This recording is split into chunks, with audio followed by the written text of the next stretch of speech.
Check this out. 1, 2, 3, in the place to be. Let it rock, rock, rock, rock.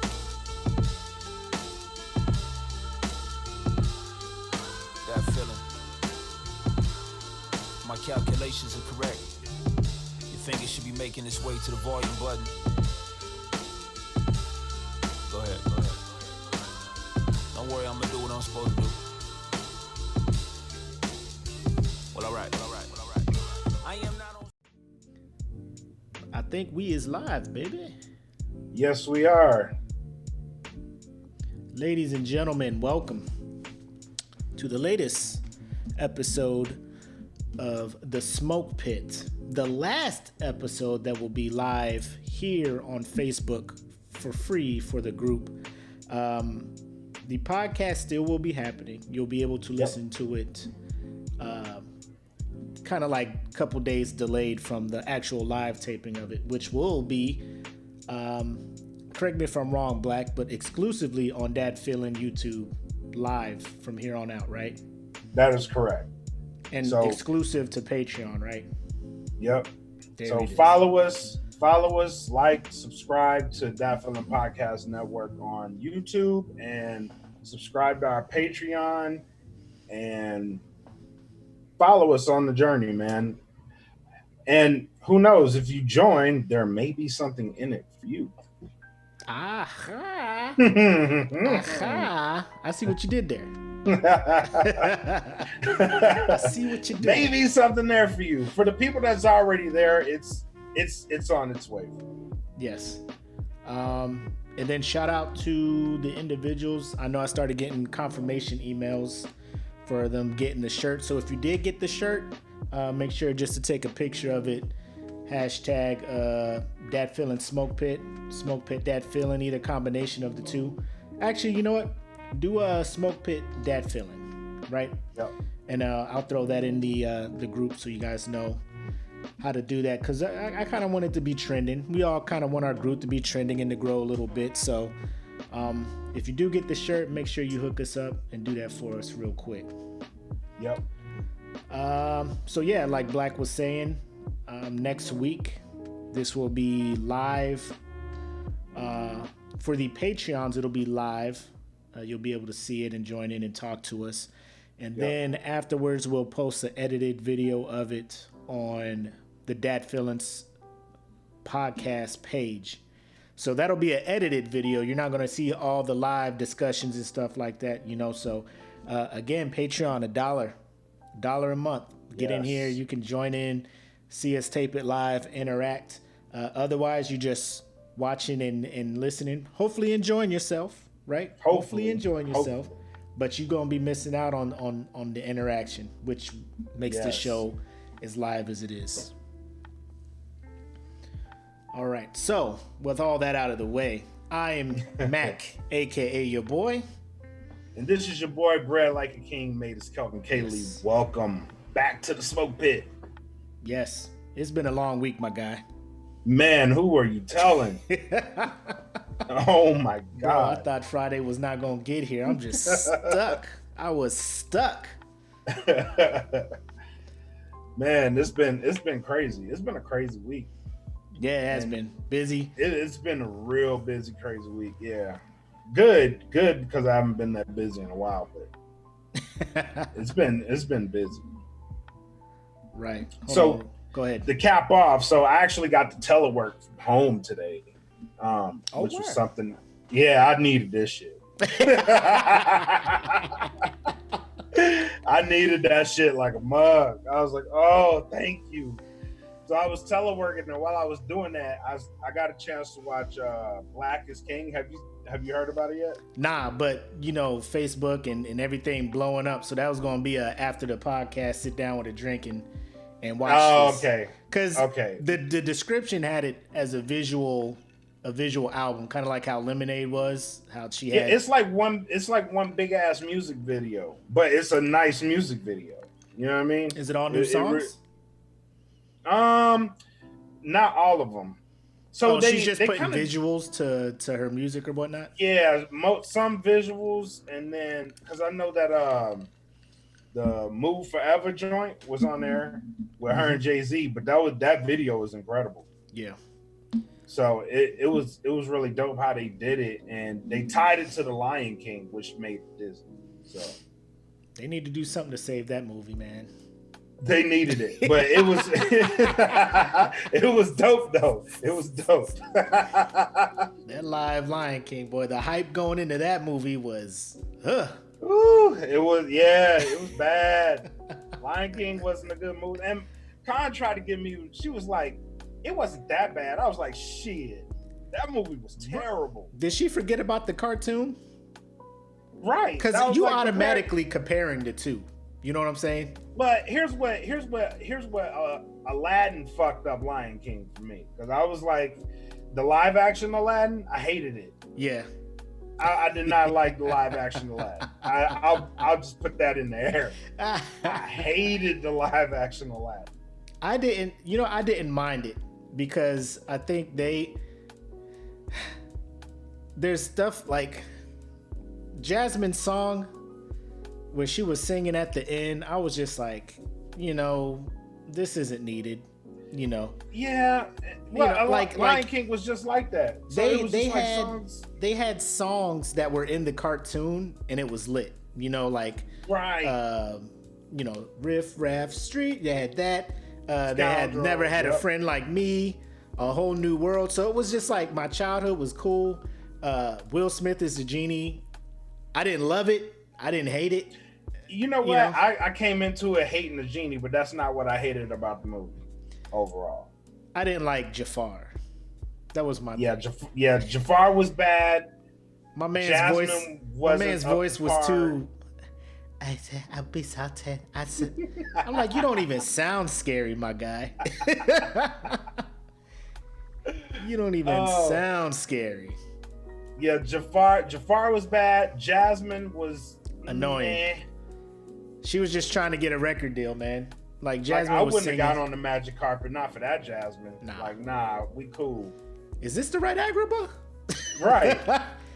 Are we in the Spider-Verse right now? Are we in the Spider-Verse? What dimension is this shit? Anyway, so right off the top, let me just thank everybody for tuning into the Smoke Pit right here on DFPN, the Dat Feeling Podcast Network. I'd like to give a quick shout out to our sponsors, The Plugs, Audio Swim, and Premiere Elements. Not Adobe Premiere Elements, because that's what I use to edit videos. So don't. But shout out Premiere Elements. Heard your interview with them on your podcast. Dope. That's on Patreon, by the way. I got to get them lined up for my I Said What I Said, which I'm bringing back with a vengeance. Oh, nice. After we do our episode tonight, I'm gonna record episode of I Said What I Said and then do the bonus episode tomorrow. So I'm gonna try to crank out 2 of those. And because it's Saturday, the new anime drop, I'm gonna debut my Eat the Cake anime podcast back. Nice. I love the name of that one. I just can't let that one go.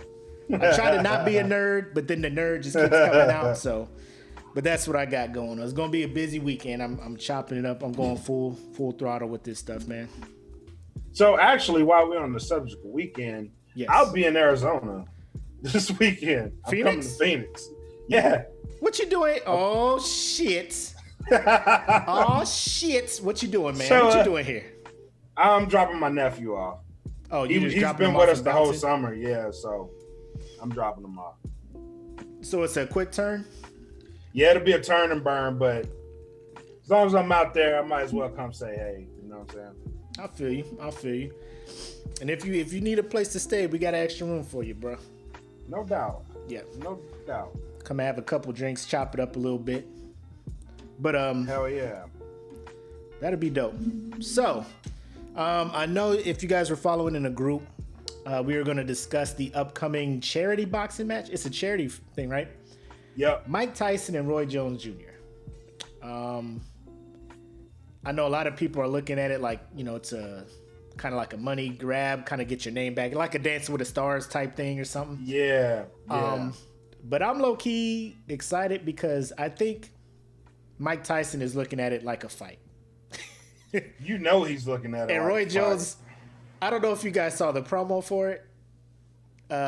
Roy Jones looks scared. I hear that man say God's name that many times in ever. Yo, there was a video that went out about Mike Tyson. He was like on the possibility of him boxing again. The possibility. He was like, I don't want to go back to this guy anymore. Because if he comes back out, hell is coming with him. Yep. That person is back out into the world. Bro. So yes, if I'm Roy Jones Jr., I'm fucking terrified. If I'm any boxer, I'm terrified right now. Because you don't know what Mike's been doing. Nope. I just know he looked in great shape. This ain't Hangover Mike Tyson with the gut and all that. My man is ready. Mike looks like he's ready to go right now. Yes. And like I said, the videos of Mike Tyson training, when he punches his trainer's pads, I feel it. Like when he hits the body pads, my ribs hurt. And I be having my volume on halfway. I don't be like my wife with the full volume up all the way. You know what I'm saying? Because that shit would scare me. I have the joints so low, and I say, like I hear the trainer. I'm like, stop.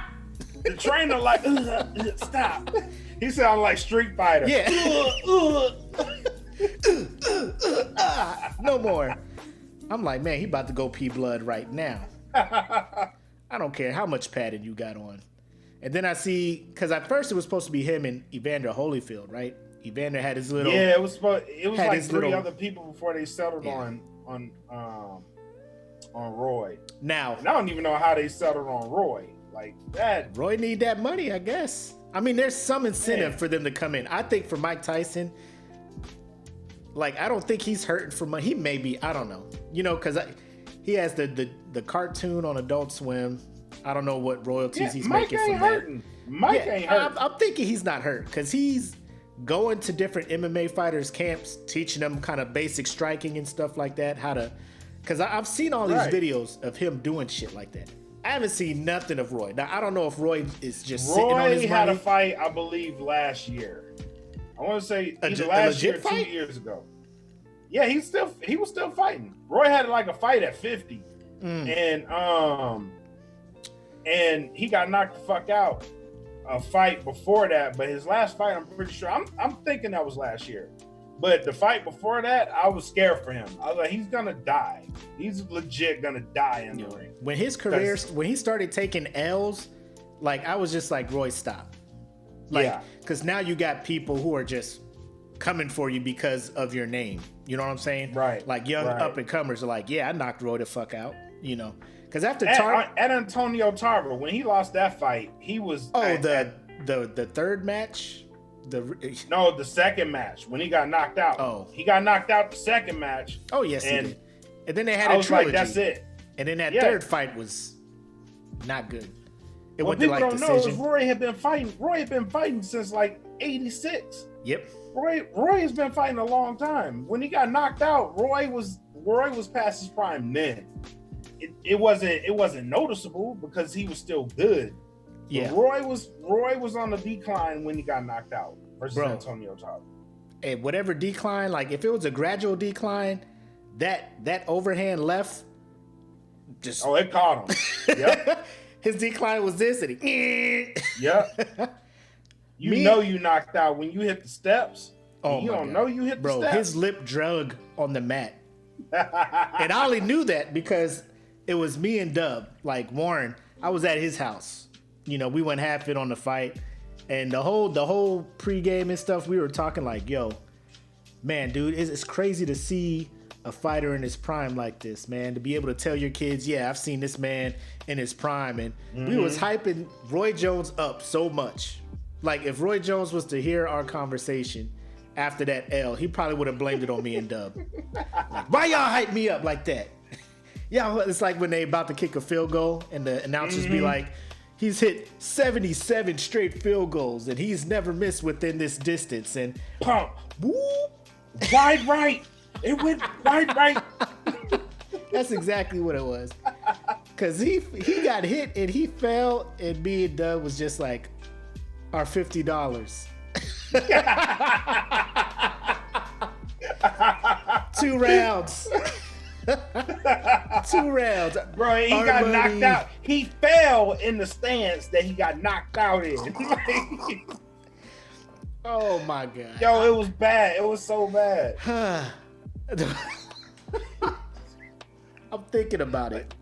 Like, you got knocked And then they're doing the replay, and Dub is like, look, you knew he was out. His lip dragging on the mat. I was just like, oh no, he's right. He's right. It is dragging on the map. He's trying to pick his mouthpiece up. Like, that's when fighters are, that's when they out. Yeah. Like, they just came back. When he out and they start looking for that mouthpiece, yeah, you've been hit. You got hit, buddy. Yo, we got a topic request from when she was in, everybody called her Destiny. I'm gonna say K Alohilani. Did I say it right, Destiny? That's a good try. That's a good try right there. K Alohilani. They be having beautiful names out there, man. I'm gonna say all of the vowels. Yeah. She wants to know, what do we think about kids returning back to school? Now, here, they tried to do this voting thing. Like, do you want them to come back in residence? Do you want to do like this hybrid, half school, half online, or just full online? So people voted, and I think it just came back online. Like, I don't know if it's everybody doing online. Oh, okay. So she just goes by K. Apparently she got stalkers. My bad. Quit being so popular and famous, K. Anyways, as a parent, I'm like, I want to keep my children safe. So if they don't have this shit in check, and like, I don't know how everybody else be raising their kids. I don't know what they sanitization, whatever. How they be cleaning up after themselves at the house and stuff. I would like my kid to stay here till shit is lit, or shit is straight. I know there's some parents that are just like, and my daughter, 100%, she loves school. She likes the interaction with people, friends, catching up with friends, hanging out and stuff like that. So for her to not have that, it hurts me. But I'm glad she understands why things are the way they are now. You know what I'm saying? Yeah. How about you? I totally understand. There's 2 ways I look at this. I do want my kids to be safe. I don't want them in a school, like, especially my younger ones. Yeah. My younger ones, I don't want them in school at all, because young kids are just young kids. They don't know this shit's fucked up. You see all the memes about kids coughing? So I saw the best one. The best one I saw was, they's like, imagine your kid goes to school with an Avengers mask on. They come back with just a Spider mask on. Now you got to shut the whole school down. They just share masks with somebody. That ain't the mask you went to school with. Lockdown. Yeah. Whoop, stop it. Get everybody out of school. Hey, Dad, look at the mask my friend gave me. What? Right? That ain't, what the fuck? You got to get out the house now. You belong to the streets. You and Jada. You and Jada out there in the streets.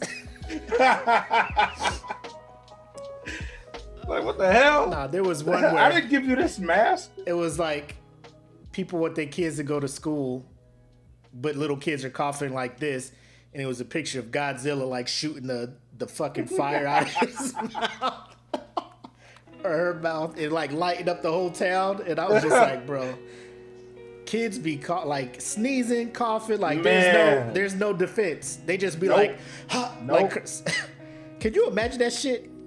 You was on the ops floor in Korea, and then Rock Ave cats be, yeah. Man. It was firing like LeBron throwing the powder up. Oh my God. But yeah. Y'all got to get the fuck out of here. Did Y'all they- gonna kill us all. Did they give you guys a option or whatnot? Like the whole voting They didn't. So what they told us was all the kids are out of school until at least October the 9th.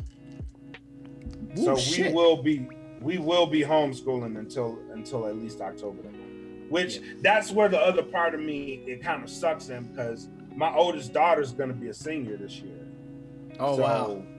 Yeah, so she's not gonna, and that shit hurt for me watching the seniors last year. They didn't have a graduation, none of that shit. Not in California. No, nah. They didn't have them here either, because my son graduated. It was the worst thing, man. Like, you know, we decorated our car to go to this drive-through graduation, and you pull up and there's like different stations. Or the thing that hurt me is when he got his yearbook and it was blank, no signatures, no nothing.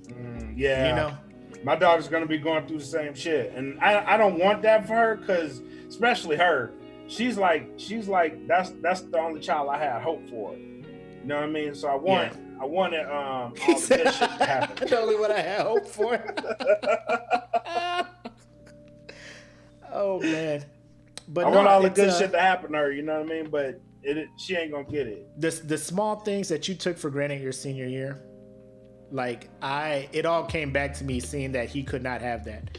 I mean, he went to his homecoming. He almost didn't go to homecoming because he was just like, nah, I'll just do prom or whatnot. I'm like, man, just go to your homecoming, man. Like, you know, you only get one homecoming as a senior, you know. Right. Go enjoy it. And he went and had a good time, and I'm glad he did that, because then, you know, he had his ROTC. That was his only one. He had that, and he had his ROTC ball, and then Corona hit, and then it was just like no sports, no this, no get together, no that, no. I was just like, yo, they canceling everything. You know, they were trying to go back and forth with figuring out if they're going to do a prom or not.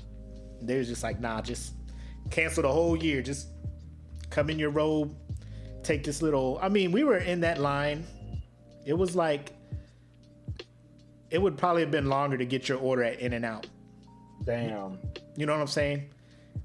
They moved it pretty quick though. They had the Chick-fil-A efficiency. but it just hurt seeing that, you know, like it does. It really does. I mean, I'm trying to honk for the other kids who are cars in front of us to celebrate with them or something. You know what I'm saying?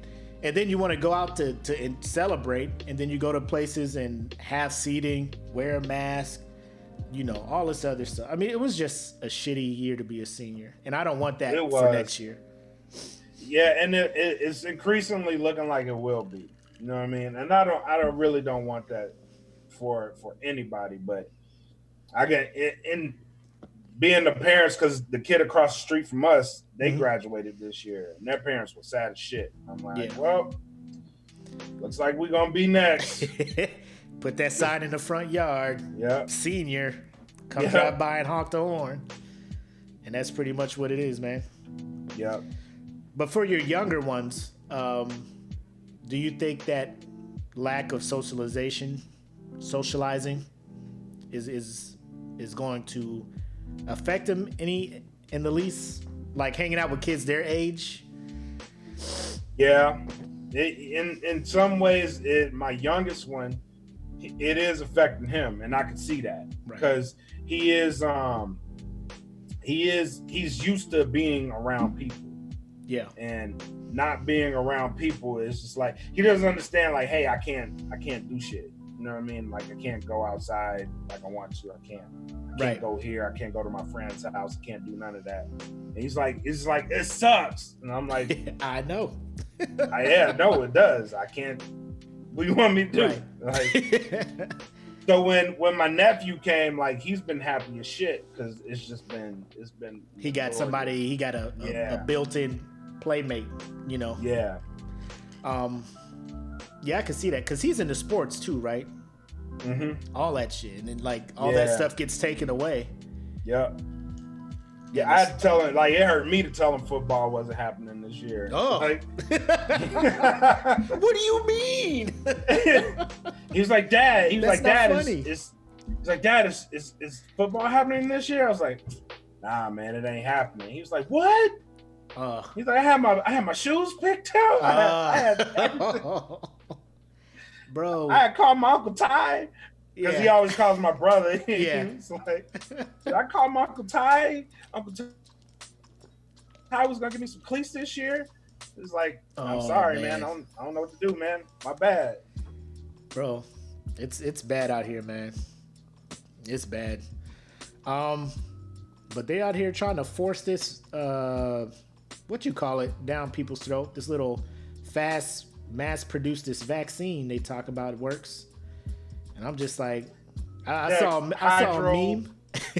Chloride clean. I saw a meme that explained just what I was feeling. It was like mass-producing vaccines without proper testing is how Zombies movie starts. And I was like, all right. I ain't want to be the one to have to tell people that shit, but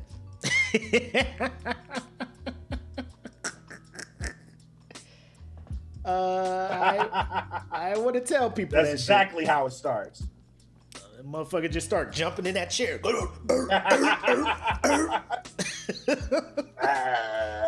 Yep. Fuck that, I'm out. Ain't none of y'all got a crossbow? Y'all are fucked. I'm pretty sure this is how Resident Evil started. I'm yeah. pretty sure. Who's developing this? Umbrella Company? Yep. Oh, hey, Janie brings up a good point. You know they're gonna test the military first.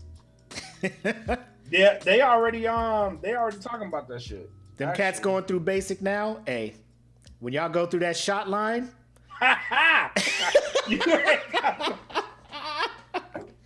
when y'all go through that shot line shit. and they lined up, both shoulders,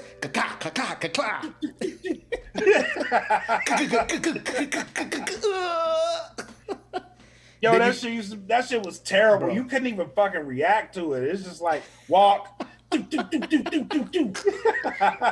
Shut up. You know how they had the football pad drills, like you just run through the pads and shit? Yeah. It was like you that. Gotta hold the ball. You gotta hold the ball. Don't drop the ball. Ball security. Then when you get to the end zone, you gotta turn around and get that shot in your ass. Mm-hmm. So then you can't even sit down. Like hold your arm out. What the fuck is this? Dude. Yep. They look at your ass for a second. All right, you're good. Stand over there for 15 minutes, and then if you're still human, you can go. What? What? The fuck? Can't talk about good game. GG. Good game, guys. Get out of here. You made it. Respawn. Try it again. You made the cut, kid. Oh, Jesus, man. Like, I'd be so scared. So, what are all these shots? Don't worry about it. Don't worry about it. It's It's typhoid, like 13 of them. Like, typhoid, melanoma, E. coli, coronavirus. Whoa! I didn't volunteer for this shit. Is it too late to smoke weed and get out of here? There's a weed waiver. Come on through. You can't get out. Yep. Weed is legal now. It's fine. We just made it legal. You're good. But what if I don't want man. But yeah, I'm just like, I don't know if y'all want to just be slinging that shit out like that. So real quick, one of our Smoke Pit family members was like, Sega is jumping back in the console wars. Did you see that shit? Sega is not jumping back into the console wars. Come on, y'all. Come on. Did you see the video? It's not happening. Did you see the video? Like I saw it, but no original games. They talk about in 2020. I don't even know if this is Sega's real YouTube. It looked like a big ass emulator. Let me see if man, that shit look like something my son built. Dad, look, I made a Dreamcast. My son would do some shit like this too. Put a box out and be like, Dad, I made a console.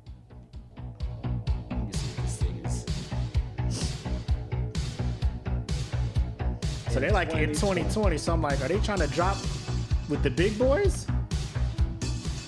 And it looks legit because it came out on June 5th, but that's way they didn't have no plans or nothing. I mean, they ain't showing like no games. Like they just they not. They was like, look, you could download old shit. Janie says Sega needs to sit down. They have been sitting down for a while. Ruining Sonic. They've been sitting for a while. Now, in defense, if this shit is true and they just surprise drop, I will buy one. But what would the price have to be for you to get one? It don't matter. It's a Dreamcast. Whoa. I'll buy it. Daddy Warbucks over there. So they're gonna charge you $4.99 for this. You copy?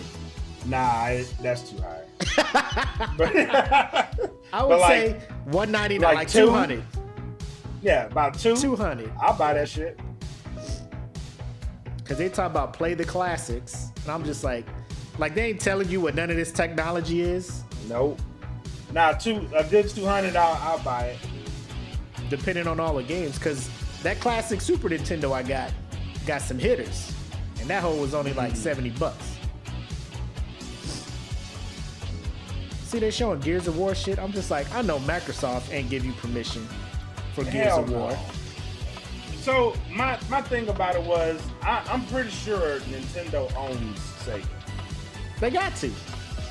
I'm pretty sure they do. Sonic comes out on Nintendo shit, right? I mean, it's always Sonic and Mario at the Olympics. This year it was canceled because of coronavirus and shit, though. Yep. So yeah, I'm pretty sure Nintendo owns Sega. Yeah. So for them to even come out with their own console, like they had to have a split with Nintendo, and that shit was never announced. I don't know. All I'm gonna say is, and I put it in the comments, PlayStation is on its final lap. It's in the lead. You think so? It's in as far as getting my business. Like they are in the lead, first place. They got one lap to go. Like I was hoping Microsoft would do something, but their shit, I was like, what is happening?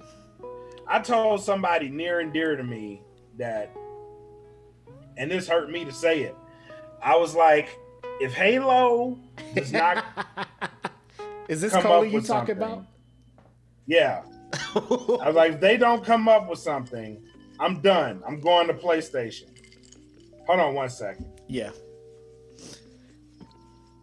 Okay, I don't even know. I think this ain't a real thing. Like I said, if it's going for anything over 200, because like if it's for 200 and it has all those games ready to go, I'd be down. I'd be like, cool, I can play all these things. Like I got an emulator, but I don't have one for all those games, or I don't have all those games on my emulator. So I'll take the router over the mini fridge. I'm at the point, like on my Xbox One, I just use the Game Pass to play these independent studio games that are like retro games, like SNES games, or like like 16-bit type games, or just like creative platformers and stuff. Like I'm not even on Xbox for AAA games, because guess what? Xbox don't have AAA games. They don't. And that was what this last presentation thing was supposed to be, right? Their last thing on, was it July 23rd or whatever it was?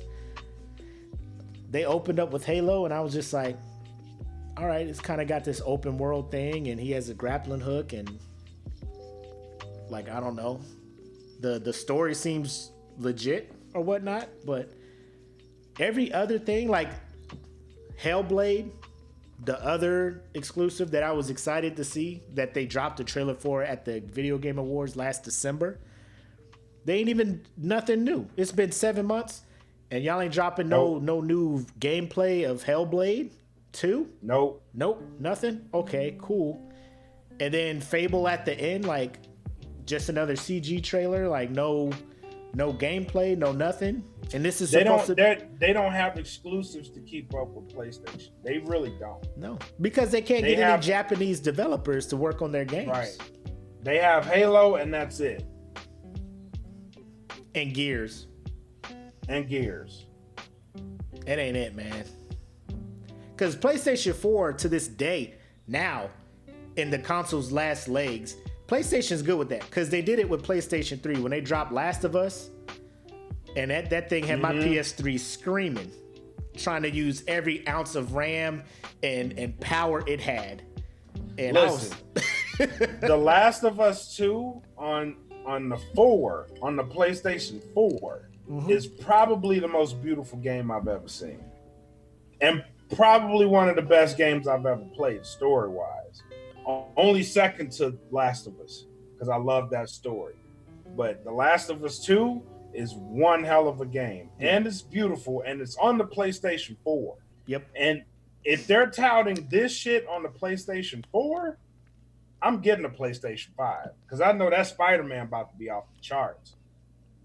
Bro, when they had the Miles Morales Edition PS5, I was like, I gotta get that. I was like, I need to find a way to sell my body.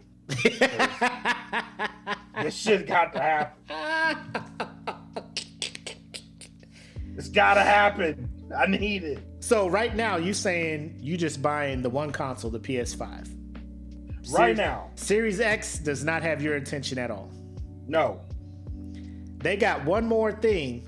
They got one more release thing this year. What do they need to do to get back into your consideration? What does Xbox need to do? I need to get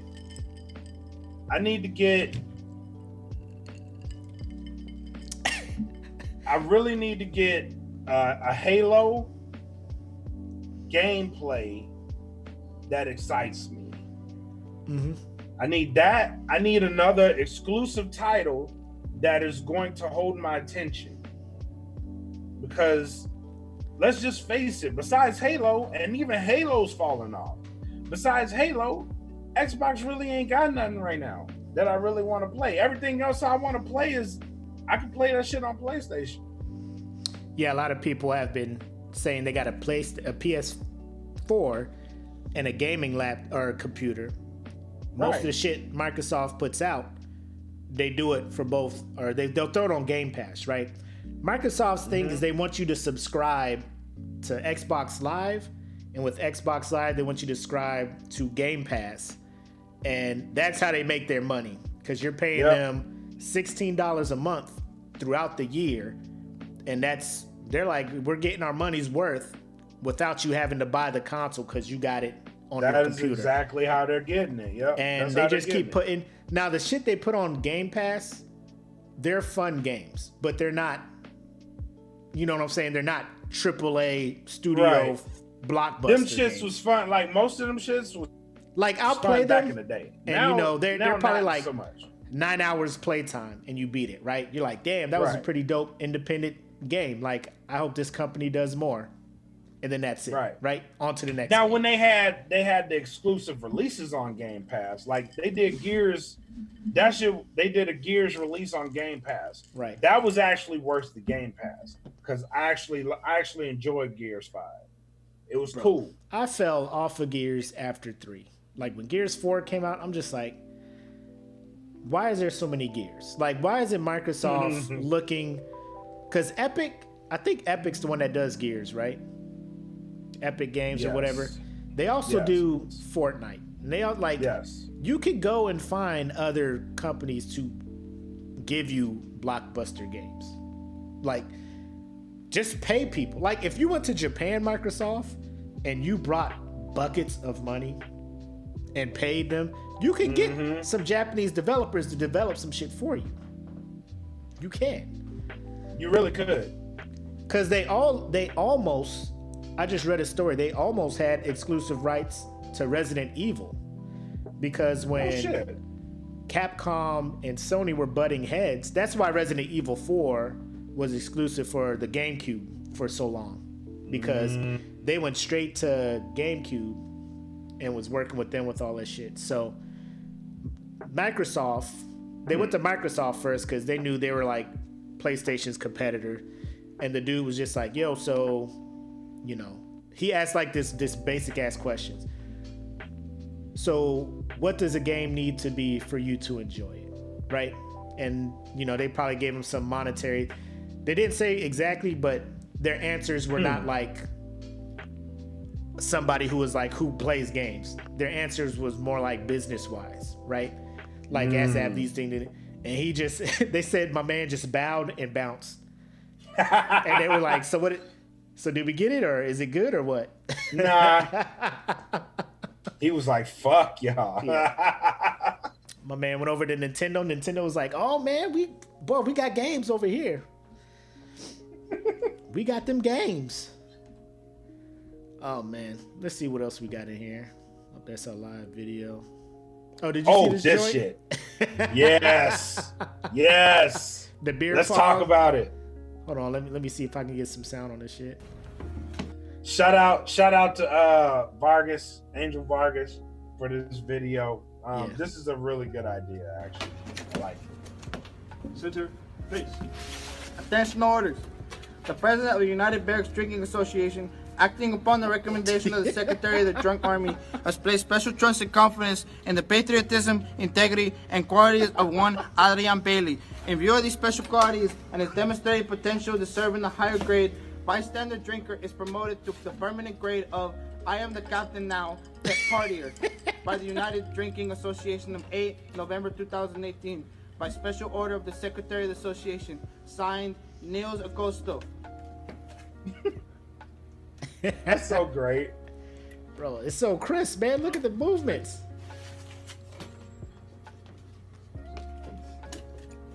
Present arms. She hold that bottle out like a guide on. Oh man, that was crisp. Yes, it was. That was crisp. I'm mad we ain't never thought of nothing like that. Well, we actually, if you remember, we had we didn't have that, but we had the Royal Kingdom of Petty Awards. Remember them shits? Yeah, I remember you sent me one. You made me one. After that meme shit with platinum. Shit like that. Yeah, I think we need. Yeah, that was legendary. My man, he was hurt. Son was mad hurt. My man, son was mad hurt. I don't know what his problem was. He didn't know me in person or something. Like, you know what I do. Now you're giving me the tools of the internet and this meme generator app. Wrap it up, B. Fire! And you got all these pictures on Facebook. Wrap it up, Fire! B. Fire. Oh man. So Nicktoons joint. Oh, I didn't see this. Hold up. How is this a new? super fight?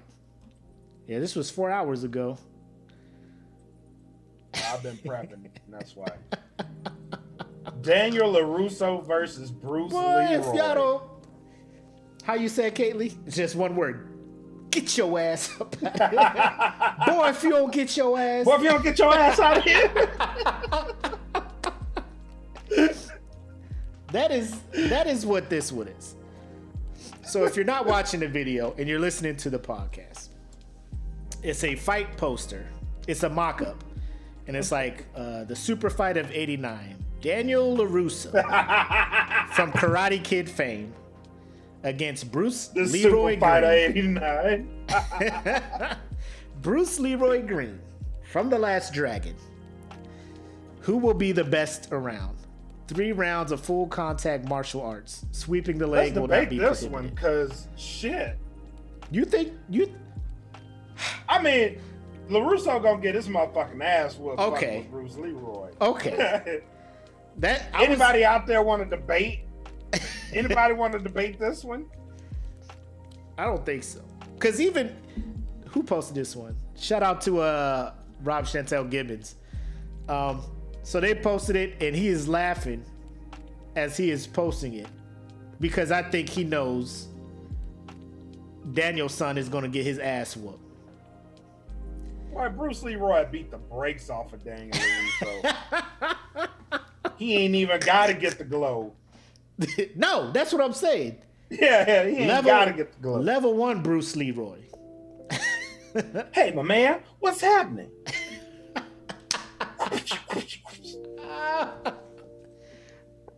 Oh my God! Like, look at the face Daniel LaRusso is making. Look at that this face. shit, man. Every Listen. movie Daniel LaRusso was in, he got his ass beat 75% of the movie, and then the last 25%, he in some tournament and he winning. Yep, he got his ass beat, but he ain't got his ass beat by show enough. Nah. Like, this He man, ain't ran across no show enough. every He new ran school, across, every new he ran school across he went Tommy. to, every new school, he just had that face. Cass was just like, let's fuck this new kid up. Like, Yep. how are you that beatable or that beat upable? Like, Cass don't even know you. Look at the face. Cass don't even know this kid. Hi, my name's Daniel LaRusso. I'm in processing for... Man, fuck this kid up. Whoop his ass. Whoop his ass. Somebody just yelling Put at him in me. the locker. When he Put him get in the locker. The most bullied hero. Like, Karate Kid 3 comes out. He's already won 2 movies, right? Karate Kid 3 comes out, people still tested him. Like, at what point do people stop testing you if you're a karate master? Like, Ip Man? Right. After right. Ip Man won? You done Like, had your leg broke. Yes. You done had your girlfriend took. You done had a black eye. They done beat the piss out of you. Threw you up against the gate. Right. The old man had to save you. He taught you how to fight. Everybody know the old man can fight. They don't fuck with the old man. Nope. Why they still fucking with you? Daniel, son. Why?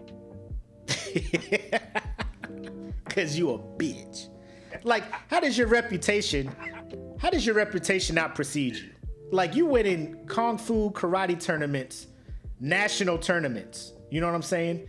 Global. Like, By Karate Kid 3, he is global. yeah, very much so. How when you get to a new school, nobody's like, hey, don't fuck with him. He's winning national and global worldwide tournaments. Man, shut the fuck up. Right? Mush. We'll Mush. beat your ass. We'll beat your bitch ass.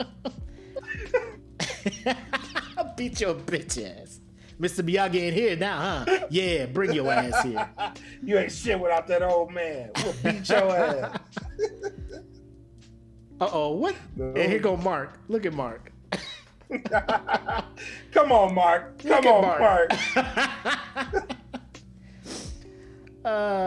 Bruh, y'all only saw the homie in one movie. My guy Danny gave y'all 3 movies of Lionhearted Courage, and this is how y'all reward my guy?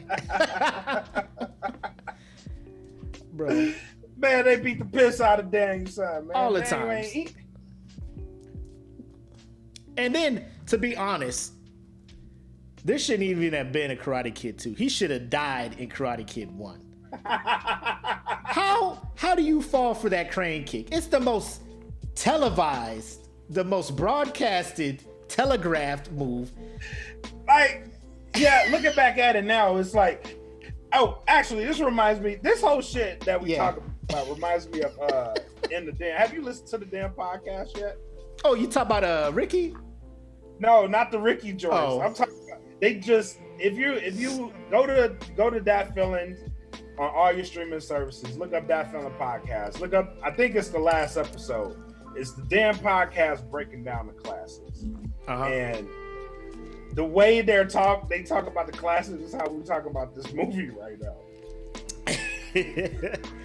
Oh, talk about Because looking back at reality the fact, and it's shit. like, like you couldn't sweep this motherfucker. He got one leg. Like what? yeah. He got one leg. All his support Standing is on the one good he's standing leg. on the good leg. Sweep that bitch. He ain't gonna fight you back. Bro, He at least got a hop, and then you come right up with that punch. You can tiger uppercut his ass, and and you can make the street fight. they advertised the fuck out of that movie. Because as a kid, I was just like, that kick has to be the most powerful karate move ever. Hell yeah. Even as a kid, You sitting there doing this like it's charging Hell yeah. up. If somebody didn't know how to fight and they bumped that bitch out, like you ain't. You fucking had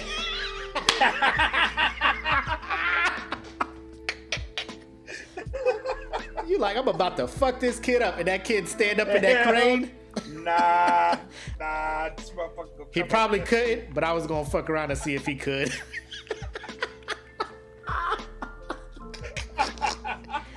Oh shit!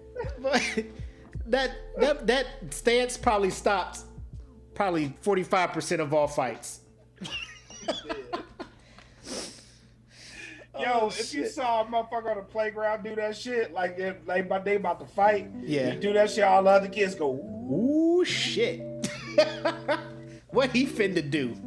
Hey, watch out! Watch out! He's gonna kick you.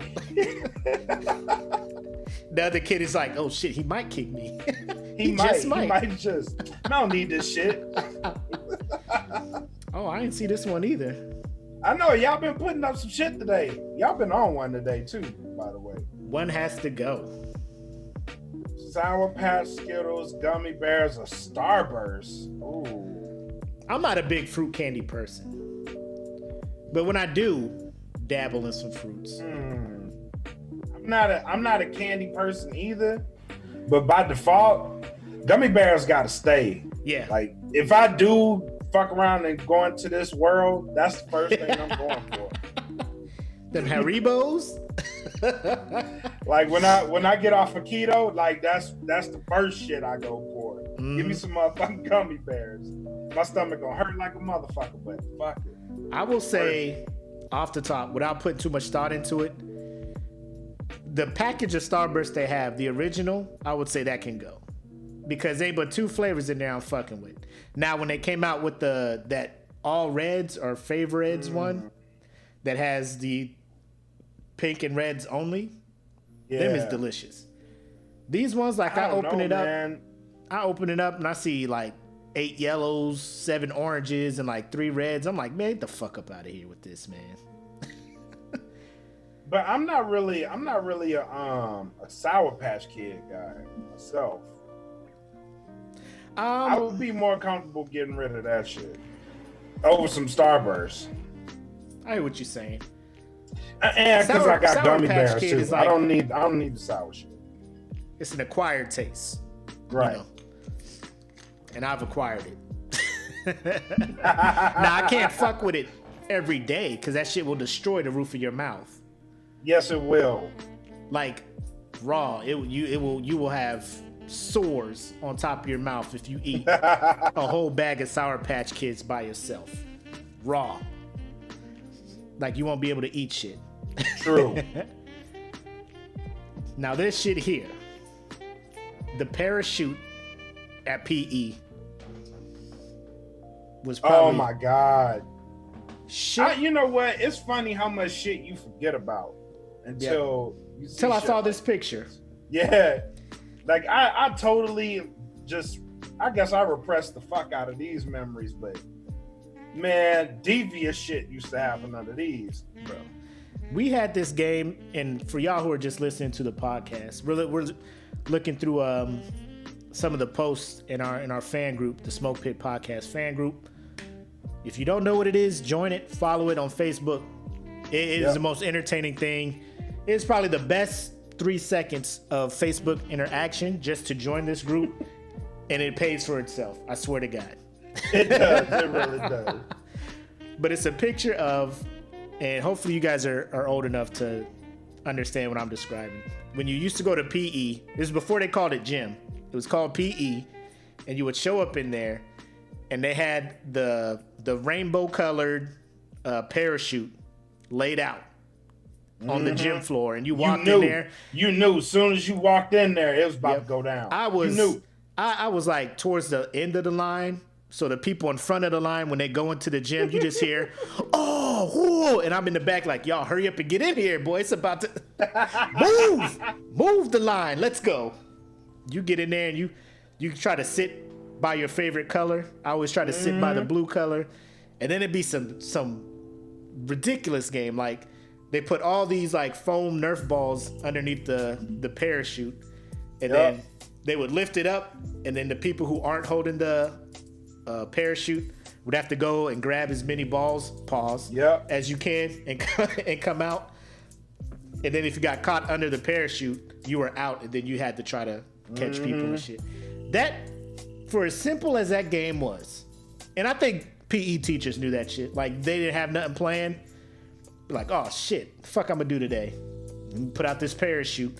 This was the PE teacher's equivalent to wheeling in that TV and VCR combo. Yep, it really was. It really was. It was like, I'm gonna just let them do this shit by themselves today, and it really did.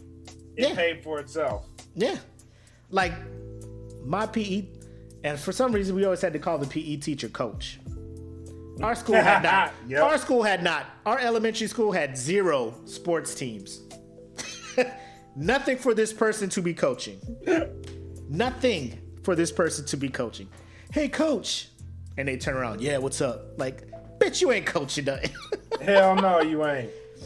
If I could go back there and be like, why do they call you coach? The fuck is you coaching here? I'm gonna just call you. Yeah, say coach shit. I'm gonna just call you Mr. Green. You don't deserve coach. How many rings you got? How many rings you won? You ain't a coach. Get out of here. Not a damn nothing. How many state championships for parachute ball grabbing, pause, do you have?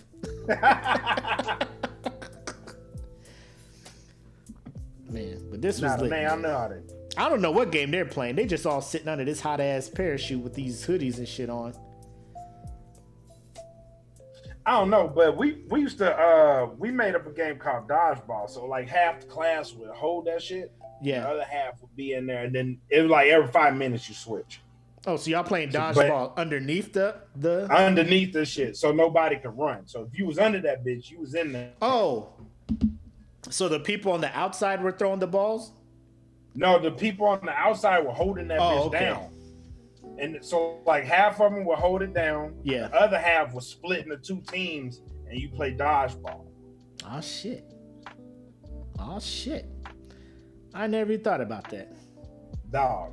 Oh my God. Now this one. Fun. Michael Thomas, he posts, would you rather make one music hit song or one hit wonder, or make one Oscar-worthy movie? Now, the way he worded this kind of made my choice easy, because Oscar-worthy does not mean you won the Oscar, you know? Right. But one hit wonder means you had a hit, and that bitch was selling. Right. That's what I took it as. Yeah. And I'd rather have the song, because the song could be in the movie. Yep. Multiple movies. Right. It could be in multiple movies. All that. Royalties. That shit. I think somebody, Dub said it. Warren Cockrell. He was just like, that shit go international too.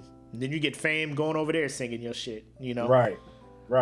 Because Oscar-worthy movie, you could be like, man, this is one of the best movies of the year. But it didn't win. It didn't win. Sorry. Right. Now, the catch of that would be would you make one Oscar-worthy movie that plays forever? You are the writer, director, whatever, because you get all those royalties too.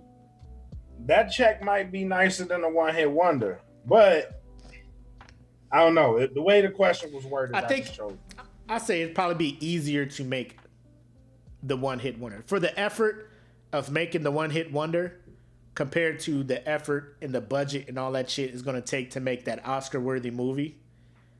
It's probably just easier to do the one hit. Yeah, you're right. Because I mean, I'm gonna stick with mine. I love Shawshank Redemption. I could not tell you right now off the top of my head who directed that shit, but I can tell you Baja Men are probably still eating off of Who Let the Dogs Out. That's true. That's very true. I'll tell you that right goddamn now. That is very true. Your boy, what's his name? Never gonna give you up. Never gonna let you down. That dude is still eating off of that song. Rockwell is still eating. Almost 40 years. Rockwell is still eating off of Somebody's Watching Me. You know what I'm saying? These people still getting checks from those things. Checks. And those songs are in movies too. Commercials, movies. Like, people just be like, let's use this song. How about a bit of nostalgia? Cue the music. Yeah, I'm gonna stick with music. Yeah. I'm gonna stick with my answer. Because, I mean, doing the Oscar movie, maybe that'll get you more jobs in Hollywood, but it's easier to flop with a movie than it is with a song. That's true. Because you could be riding high, and then Kerputs. abracadabra, B. Kerputs. Oh, this one here. Shout out to Mark Brown, aka Mark Socks. So this post says, if J-Lo, Beyonce, and Ciara had a dance battle, who you got your money on? Oh, thanks, Janie. Rick Astley. I know his first name was Rick. I didn't know the second. Yeah, because they'd be part. like, you got Rick rolled. I knew it was Rick. I didn't want to say like Rick Isley or something like that. Be like, who the hell is he talking about? But yeah, so of these three, like I put no thought. Like it was not a thing for me. I was just like Ciara. And so did I. And the reason I picked Ciara, I was like, it's the only thing she can do, right? But then I thought, what's the only thing J-Lo can do too? Of the people up here, the dual threat, I guess, dancing and singing would be Beyonce. Listen. Here he goes. I watched Black is King and I changed my mind. Hold on, nah. Jessica said you can't do that. Nah, B. Nah, son. We the admins. I gotta change my mind. You see this shield with this star next to my name? Listen. Oh my God. Listen. I watched Black is King and I was like, I might have to go with Beyonce on this one. And she didn't even do a lot of dancing. Better dancer than Ciara. No, she's not. But Black is King had me over here like, I'm gonna have to give it to Beyonce anyway. Now, don't get me wrong. Like, if we're talking about all around performers, entertainers, whatever you want to call them, Beyonce is up there with the greats. Oh yeah, definitely. Like, light years past these two people in this dance battle. I remember we went and saw her. And Jay-Z in Pasadena at the Rose Bowl. On the Run tour? Yeah, on the Run tour. Uh-huh. Probably it was the number 2 on the best shows I'd ever seen. Just how good that show was. Number 2. Number 2. Jay-Z and Beyonce. Yes. And it was just the second. What was the first? The second. You probably wouldn't believe me, but there's a guy named Fiji. Is it because now I would humor if it was like a smaller, intimate group, like a setting and at the Fiji concert? Yeah. Oh, dude, you have to see Fiji live. Oh yeah? Yeah, you got to see him live. How long ago was this? Fiji is the best concert I've ever gone to. And this man sat. He sat for 2 hours and performed for 2 hours. This is the best show I've ever seen in my life. Damn. Because I know Beyonce puts on shows. She puts on, I don't even know. I don't want to say concerts. Bro, probably about 4 or 5 months ago, I watched her Coachella, whatever her documentary is on the Netflix. Homecoming joint? Yes. Was it? Yeah. I was in awe of the direction and production of that performance. I was just like, I hope this was the last performance of Coachella, because anybody else touching the stage after that shit ain't gonna do well. No. You ain't gonna do well. Yeah, she tore the house down. And she tore the house down. Bro, she is like the only person in my mind I could think of who had that kind of effect on people. Because I was looking at the crowd when they did screenshots of the crowd or whatever. Mm-hmm. Michael Jackson's probably the only other person who's had that effect on a large crowd, like standing. A large crowd. Standing That's how room it was only. in the Rose Bowl. Standing room only. It was surreal. It was surreal. Like to see to see the crowd interacting the way they did. Yeah. And then like some fucking magic happened. It started fucking raining, and then that just made the show 10 times better. All dramatic and shit. It was like Spartacus. You know when Spartacus killed old dude and it started raining? Because it never fucking rains in California. That night it started raining, and everybody was like, oh my God. And she was still dancing in heels. Yeah. Bro. But Beyonce is God. She's the only other person I would put up there with Michael Jackson. And then that would bring the debate, who is the better entertainer, Beyonce or Michael Jackson? That's Mike. There is no better entertainer than Michael Jackson. I'm sorry. I might throw that I'm sorry. I might throw that in the group. I might throw that in the group. You think you listen. I might throw that in the group. Let's listen. Don't be biased. I know there's a bunch of Beyonce fans in the group. No, there's not. Don't be biased. There's more J-Lo fans in the group than Beyonce fans. Apparently. But I knew that was coming because I knew there's like probably 10 off the top of my head Puerto Rican females in here, so I knew they was on J-Lo. And don't get me wrong, J-Lo can still dance, but a lot of people do it is she's 51 and she can still dance. Like nobody's doing that for anybody else. I don't know if they're trying to bring that up as to be like, you know, the big joker, like she can win the dance thing and she 50, but J-Lo now, I don't think she dances better than she did then. You know what I'm saying? No, it's all the choreography is matched to her abilities. Yeah, it is. Right. It is. So like that's how I was looking at it. Like Sierra, Beyonce, and J-Lo. Like if you give a choreographer like one prototype to be like this person's ability is here, come up with a routine. I think most people would probably be like Sierra because I think Sierra was a dancer before singing and stuff. And I think I agree with that. J-Lo would probably be second. Beyonce, I feel like if it was just like a straight up boom, come up with your own choreography and you got 30 minutes to do it. If this was come up with your own choreography, Sierra will win this hands down. Yes. 100%. Yeah, she'd win that hands down. I think Beyonce would just try to sing her way out of the dance thing if that was it. She would. And she'd probably come in second. I don't hate J-Lo. I'm just saying she of the three up there, like she is not the best dancer nor the best singer.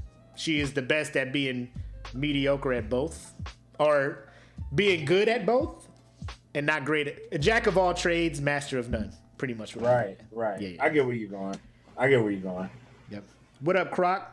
Sierra outdances them all. I know. All I had to see was that level up video, and I was just like, man, she doing too much. Yeah, I think we talked about this one. Damien's supposed to be here to back this up.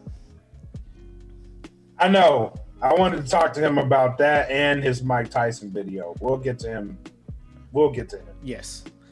I would take a prime Roy Jones Jr. in a match against anyone in boxing history from the cruiserweight division down. See how he did that? Cruiserweight down? Because nobody was not trying heavyweight. Nobody was trying to see a prime Mike Tyson. No. He knows this. You go to YouTube, type Mike Tyson fights or knockouts. This man, because the date will come up, be like, March 16th, 1983, whatever. Knocks this man out. Next fight, April 1st, 1983. I'm like, my man just had a fight 2 weeks ago.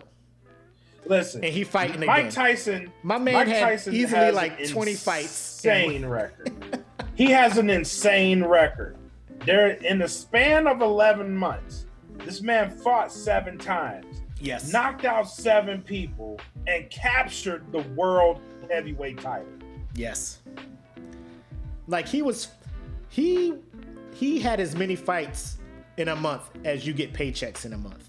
Right. Like every payday, he like, I gotta go fight. And it'd be easy work. 2 minutes of work. Right. Bop. Like, think about what I just said. In a span of 11 months, this man went on a tear to capture the heavyweight crown. Yep. A tear. Yep. And he climbing up rankings because he's destroying people. He ain't undefeated like 20 wins, 11 knockouts. It's all knockouts. It's all knockouts. And I think one of his arguments Damian brings up is like, what big name fighter has he like? Do you think big name people were lining up after seeing what he was doing to people? No, they were ducking. Like the way these people were getting knocked out,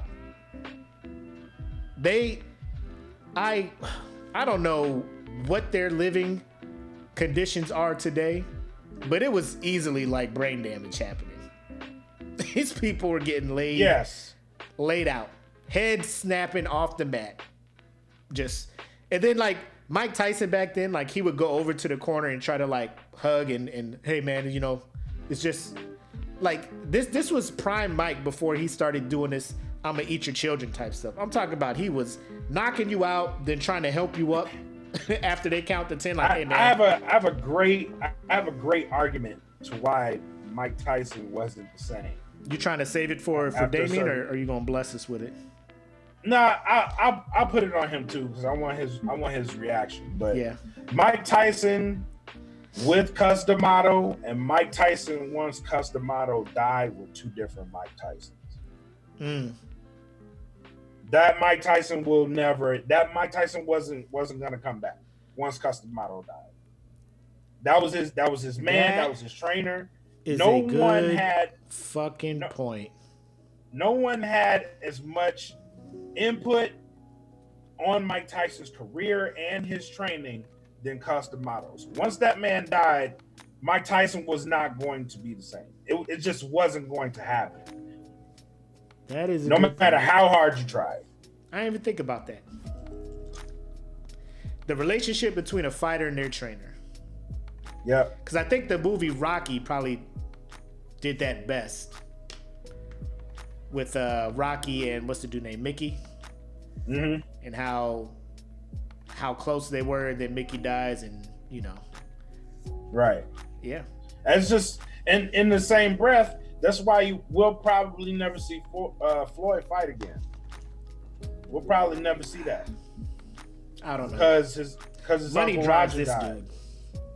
And even once he went back to his dad, because Roger was sick. But Roger had enough input to where he could help. He wasn't as active, but Roger Mayweather was Floyd's trainer, more so than his dad was. We'll probably never see Floyd fight again. Not on the scale of it's a competitive boxing match. Nah, he's just doing money grabs, like the biggest draws, people from MMA and shit like that. So he might do that, but you'll never see Floyd in a competitive fight ever again. He ain't fighting Crawford and them boys or nothing like that. No, hell no. He ain't getting in the ring with them boys. Whew. Crawford's a bad boy. I like him in Spence. Listen, while we're on the subject of boxing, Errol Spence Jr., I've been saying this for years. Errol Spence Jr. is a problem that no one wants. I agree. He is a whole problem that no one wants. I miss boxing, man. I do too. Which, by the way, while we're in there, before we move on, like I had a friend of mine who passed away. He was the WBO super welterweight champion. His name was Travell Mason. May he rest in peace. It was tragic, man. I was supposed to have that dude on the Dialogue podcast. I had hit him up 2 days before he passed away, and was like, yo, you feel like doing this podcast? Can I get you on and like talk about your career? And we had like a really good conversation, man. So The day he passed away, I actually hit him up and was like, I had my questions laid out for him and everything. Yeah. I didn't know at the time that he had passed away, and then I saw it on Facebook that he did. So rest in peace, Travell. Prayers to his family. They've already had his funeral, so my prayers and condolences go out to all you guys. Sad, man. Yeah. Sorry to bring y'all down like that. No, it's all good, man. It's just a reminder how precious and fragile life is, how it's never promised to anybody. So at least you made that you reached out to him to talk to him on a podcast, but you still were able to get that conversation with him, that private conversation between you and him, that you can keep and hold on to. Yeah. And so that's a good thing that came out of it, a beautiful thing that came out of it. But yep. And when it's time, if you want to talk about the conversation you had on your podcast or whatnot, I'm sure when you're ready to, you will. So in that way, his words can still reach, hundreds, thousands, if not more than that, So shout out to you and that feeling. Yes, sir. Going out there, getting the interviews and the guest. Babyface makes side dude music. All right. Oh, you didn't see this? All right. Explain. What you talking about here? You didn't see this? Hold on. For those listening on the podcast, your man Black Makk jumps in here, and mind you, we had was about 3 shows ago, a 90s male R&B. 90s male R&B bracket. He had Babyface losing first round to D'Angelo. Yeah, and then he comes up with this atrocity, this blasphemy, the unmitigated gall to say Babyface makes side dude music. Changed my mind. What are you talking about? You have to listen to the damn podcast to see where I'm coming from with it. You got to listen to it. Because E. Smitty makes a very, very valid argument, which I will paraphrase by saying, he says, Babyface made a song that says, I'll cook your food. I'll pay your rent. As soon as I get home from work. And don't worry, if I'm not the only one, you just got to make room for me. That's side dude extraordinaire right there. That's one song though. Oh no. There are examples. That's one. Everybody got the one song where they happy to be the side dude. Rappers brag about that shit. You know what I'm saying? Rappers brag about that shit. What rapper brags about being a side dude? Well, pretty much all. Like, we gonna smash and everything, then you go home to your husband. Like, is that not... Like, nowadays, side dude is what it is. That's true. Nowadays, because everybody... Like, yeah, blah, blah. Yeah, I finished in her mouth and sent her back to you. You be eating my kids. Like, oh, whoa, come on, guy. One of the hardest disses in hip hop history starts off with, "That's why I fucked your bitch, you fat motherfucker." Tupac be wildin'. Bro, that shit. First off, fuck your bitch and it like, whoa. Tupac, can we get into the song first? Trying to introduce my mom to hip hop. Like, here, mom, he's one of the greatest. Fuck your bitch in it. Whoa. I should have known. My bad. Oh my God. That shit crazy. Yeah, but that's what it is now. Like, you just trying to be the side dude because I guess you get all the benefits and none of the relationship portion. I guess. That's what they're bragging about. But I think Babyface, low-key, he's not making side dude music. His plan is to become the main dude. he gonna treat her so well that he becomes the main dude. That's his goal.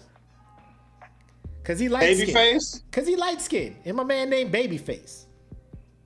And that's a snake ass move though. The way he go about it is so snake like. It's the light skinned way, dude.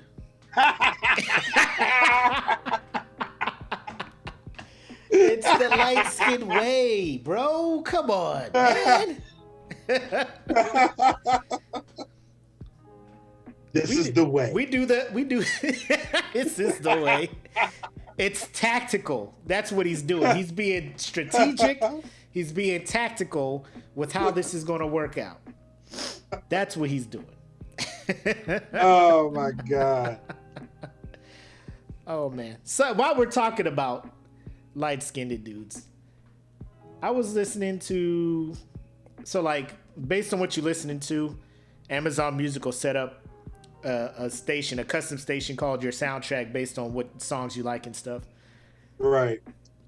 So like it was just randomly playing some songs, and then Cisco's Unleash the Dragon came out. And I was laughing so hard, yes. Cause like Beanie Siegel was on it, and I was just like, this is the most throwaway verse Beanie Siegel has ever spit in his life. Like somebody reached out to him, they're like, Cisco's dropping a single, he wants you to be on it. And Beanie was like, what? No. And then they were just like, here's the money. He was like, I can write something real quick. But this dude, Cisco, I got to throw away. I got like 16 J ain't want me on here. I got something in my pocket, I think. I wrote it on this gum wrapper. But Cisco is singing, y'all niggas don't want to let me unleash the dragon. But the way he's saying it is so funny because like he's trying to be a thug, right? Mm-hmm. But he's singing it so not thug. You know who that song was supposed to be for? Who? R. Kelly.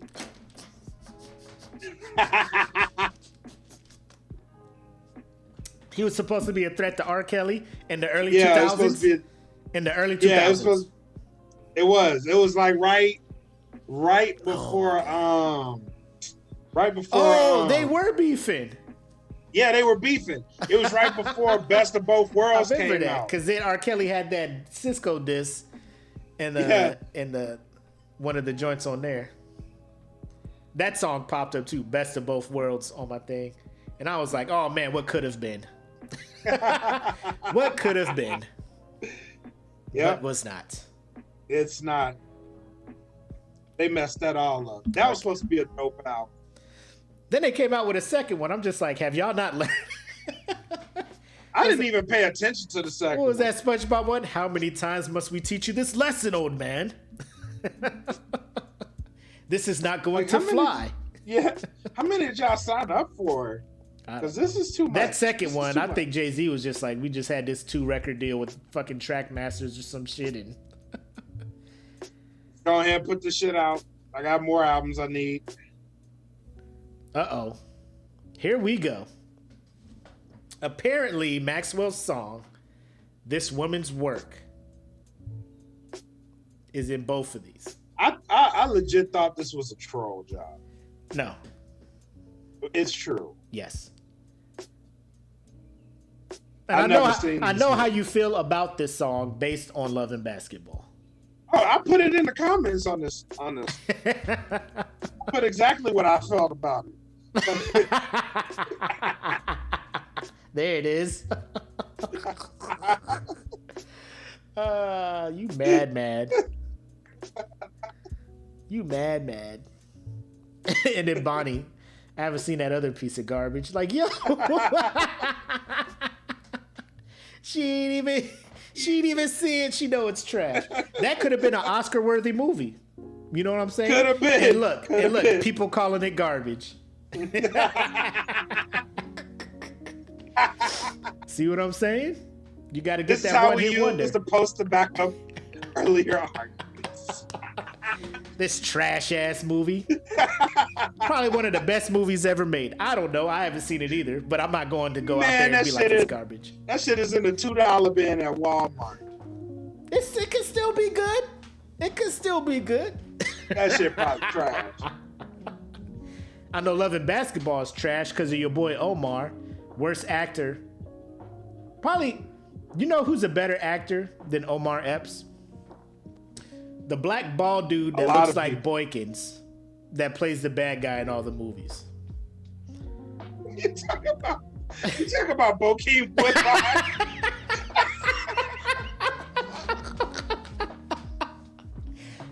What's his name? Bokeem? Yeah. Yes, he's a better actor than Omar Epps.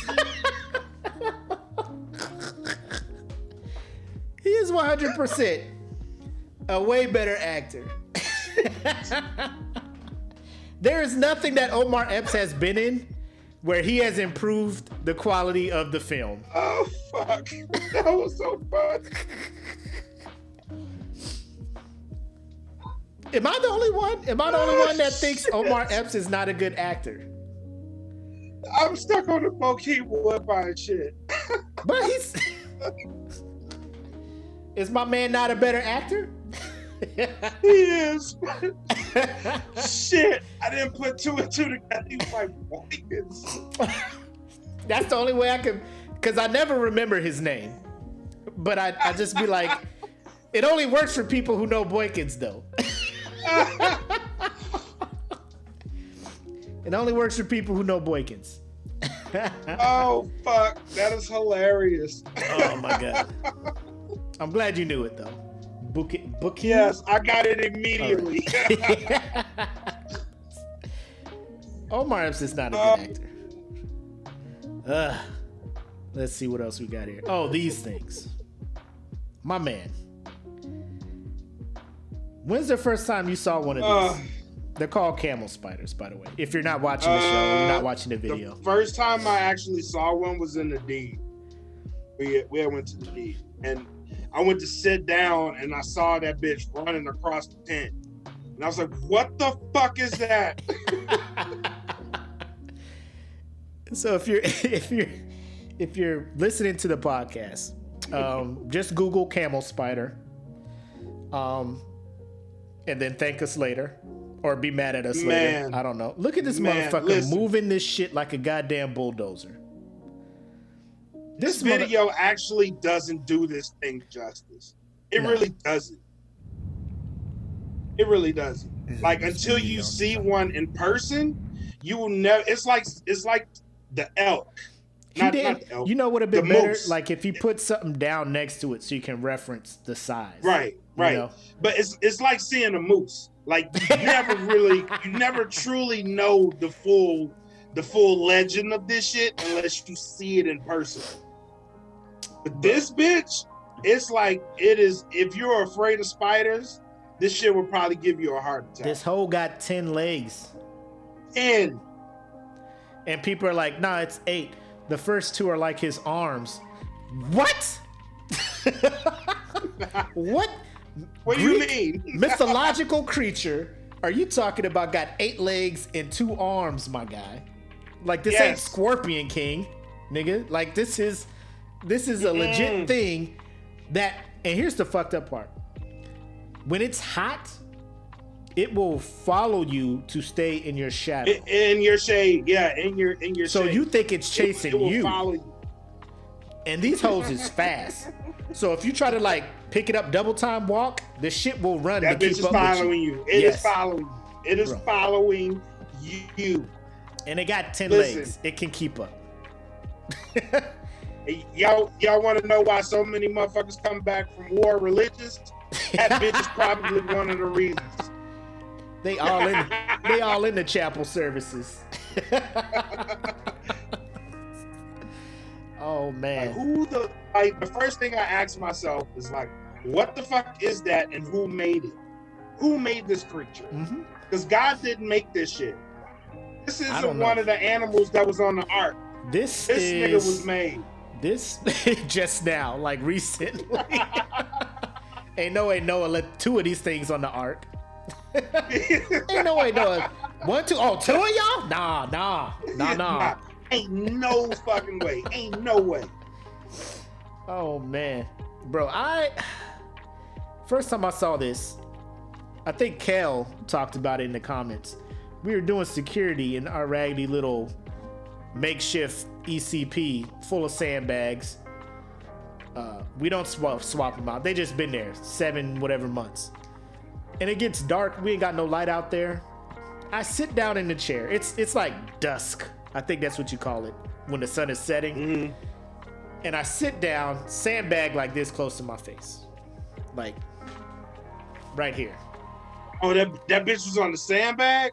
And you know the little holes and gaps between sandbags? Yeah. So I'm sitting there and this motherfucker just come out and crawl, and I'm just like, what?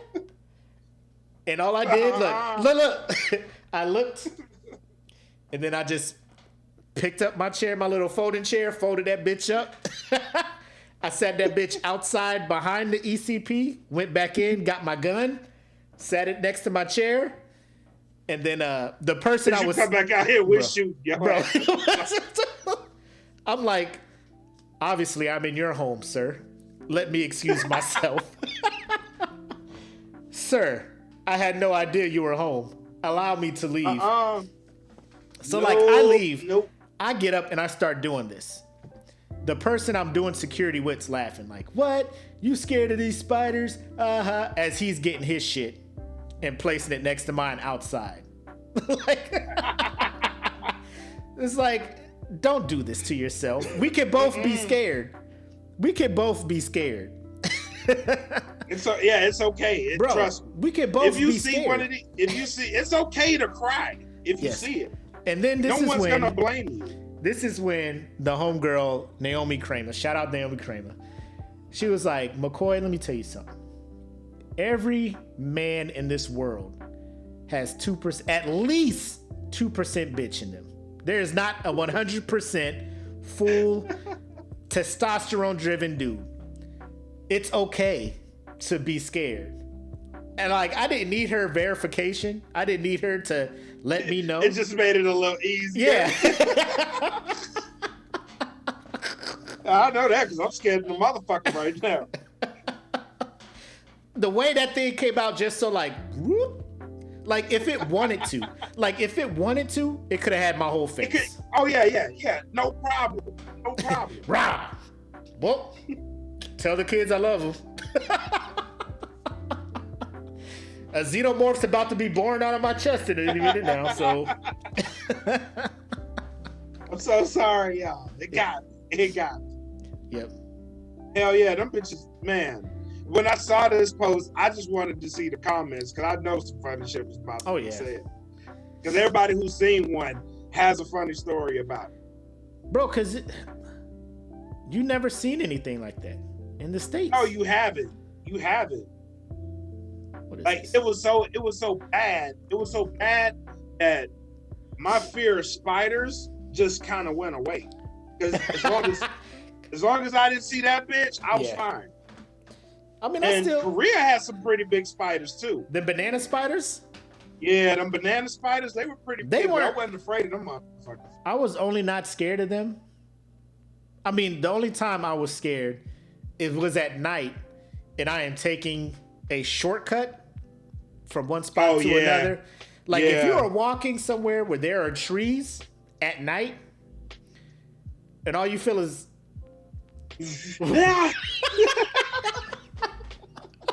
it's all over.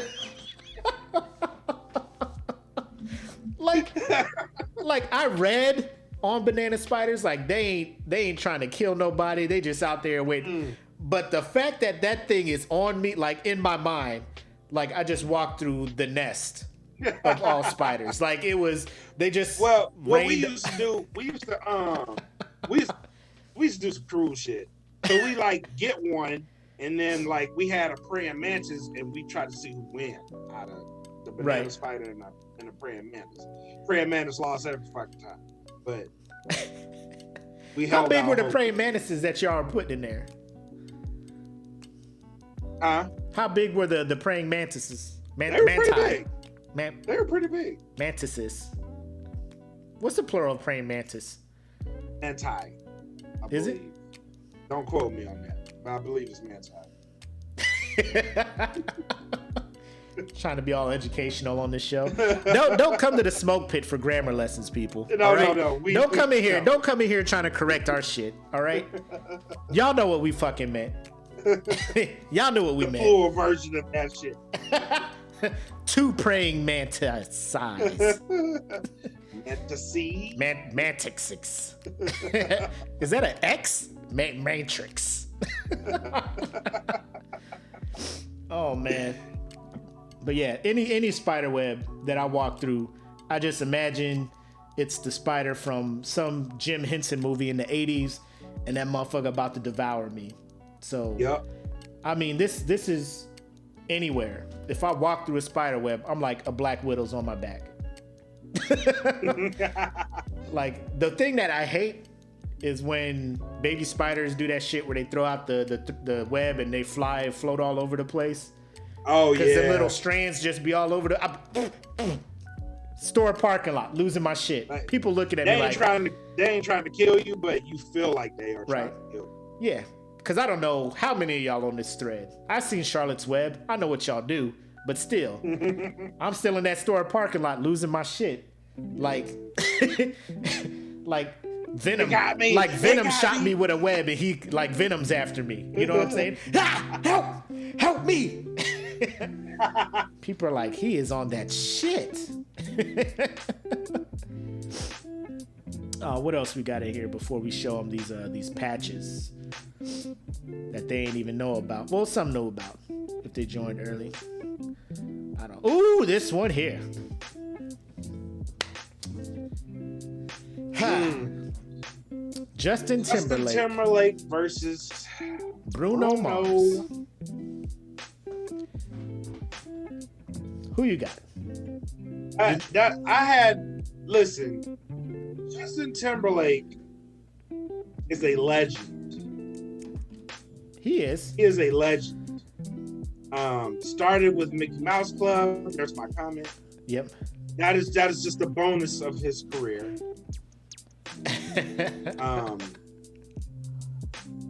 Bruno Mars is a once in a lifetime talent. He really is. For all his accolades, I still gotta go with JT on this. Like right now. If you put me in it, Right now. Like right now. Right now, JT is you. Have you heard "Man in the Woods"? That album was shit. But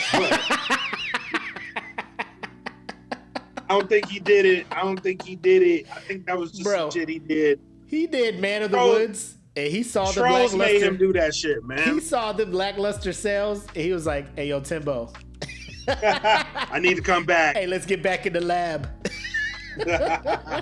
I need to come back. Let me back. Hey, Timbo, you got me. But yeah, I need to come back. I will say, I saw JT's Super Bowl performance. I was not impressed. He did a lot of he did a few Man of the Woods songs. In fact, the only thing I was looking forward to of Justin Timberlake's Super Bowl performance is they were going to release his custom Air Jordan 3 tanker that sold out like immediately, right? Bruno Mars's halftime show was probably my favorite Super Bowl halftime show of all time. So, are you basing as an entertainer? it off the Super Bowl halftime shows? As an entertainer, Bruno. Still. Like, do you think Justin can dance? Do you think Justin can dance? No. Can don't. Bruno dance? Yes. Because I don't want people to think me picking Bruno is like I'm saying JT is trash. I call JT my white cousin. That man, when he was with NSYNC, I was like, he don't need to be with NSYNC. Cause like No, he did. I was He like, really did it. This man is giving off John B vibes. Like he got soul in him. You know what I'm saying? Like He don't need to be singing these trash ass pop songs. Then when he did his solo album and he got with the Neptunes and had that joint with Clips and all that other shit, I was like, this motherfucker album of the goddamn year. This is my shit. Then his second joint with Timbaland, that Future Sex Love Sounds, I was like, this man is in it. He found his bag. This is where he belongs. Bruno Mars. Yeah, Future Sex Love Sounds was up there. Yes. Like 100%. Yes. And I think his masterpiece was the 2020 Experience. When he had that double I still album. bump that. Yes, to this day. To this day. That album rides hard. That album, I would play that when I was in Korea, second tour. We had our truck out there. And I'd be driving people to and from work during the exercises. Car full of the 6'2", 250, black, the hardest dudes. Hey, you gonna play that JT or? Hey, you got that new JT? You gonna play that? Hey, put that JT on. Like it was that. It was just that clean, man. But Bruno as an entertainer, I know he bringing that shit. You know what I'm saying? The shit he recently did.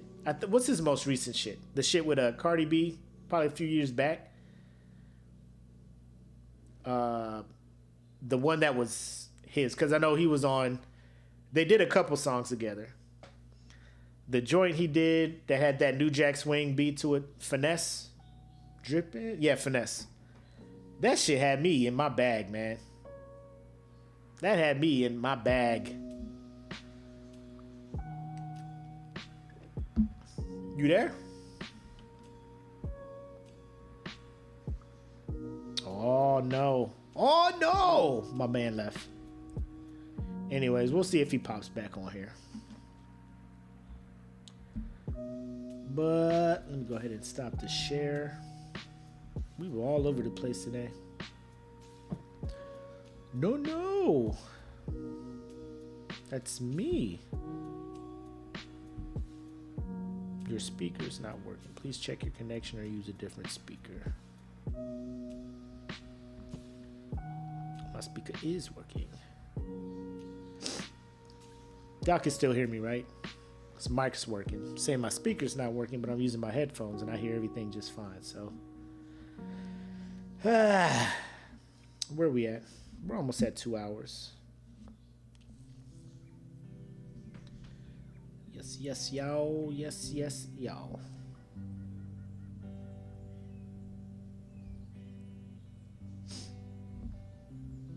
Let me do a quick sanity check with the homie.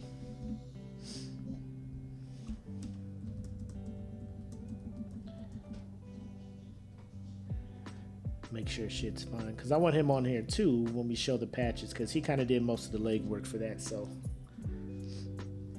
I ain't trying to show off no patches without my boy in the room, because he need to be the one to talk about these things.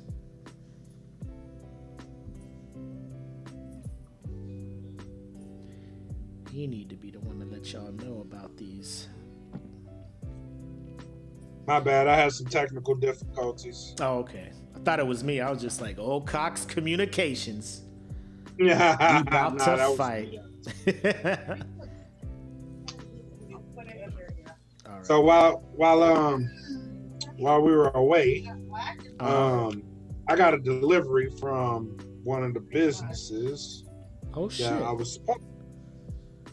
It's Full Moon Boutique, and I got a promotional super buffer as well as a beard kit for the Full Moon Boutique. So, I'm gonna need you to refrain from talking about beard grooming products until, hey man, I need my beard until November 2021.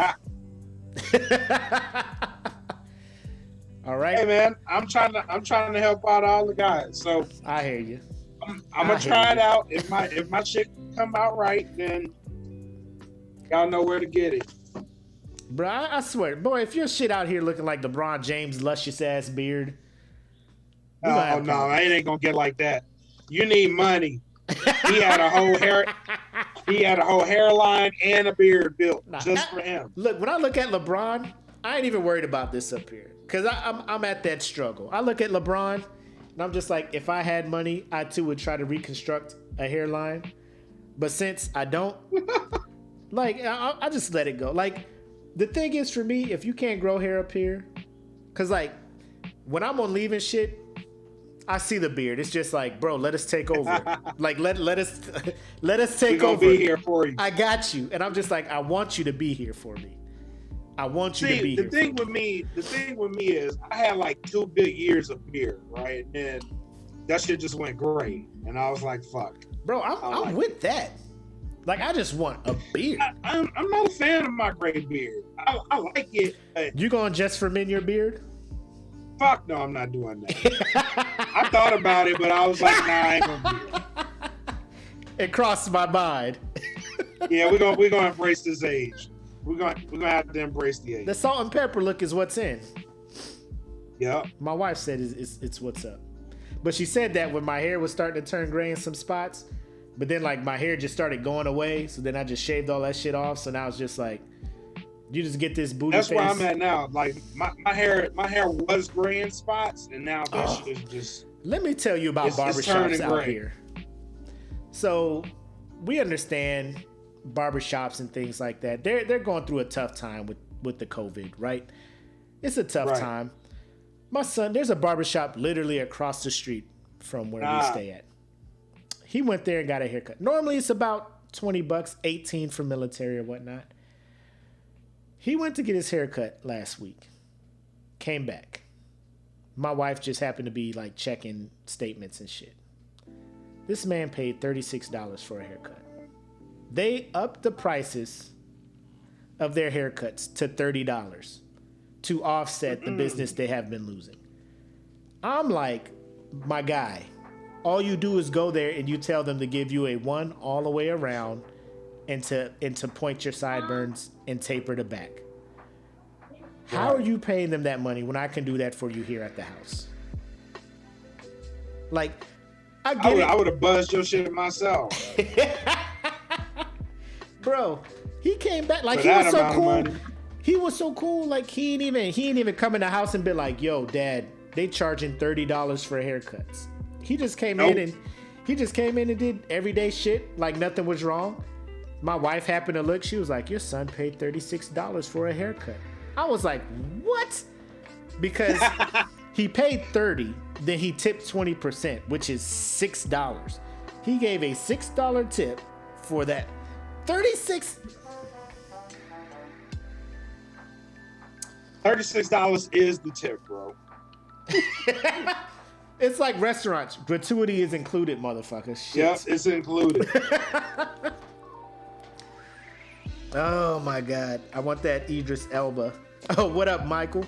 Hey, my cousin here, Michael Archangel Johnson. Real quick.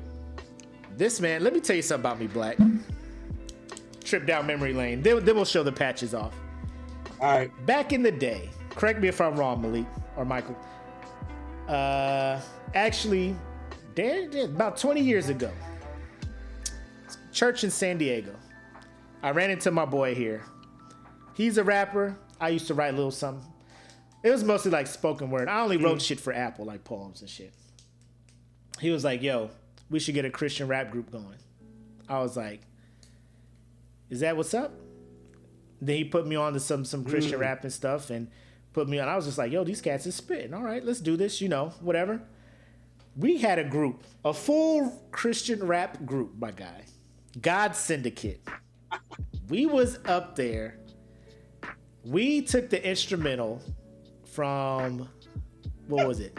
Beat Nuts? What They Gonna Do or something? I forget the name of it. No, not that one. Dun dun dun dun not dun, that one. dun dun dun dun dun dun dun dun, like what Greg Nice was on it. Yeah. Okay, you remember that one? Yeah, I remember that. Yo, one. and we performed, like, we wrote our own lyrics to that. It was me, Michael, 2 others.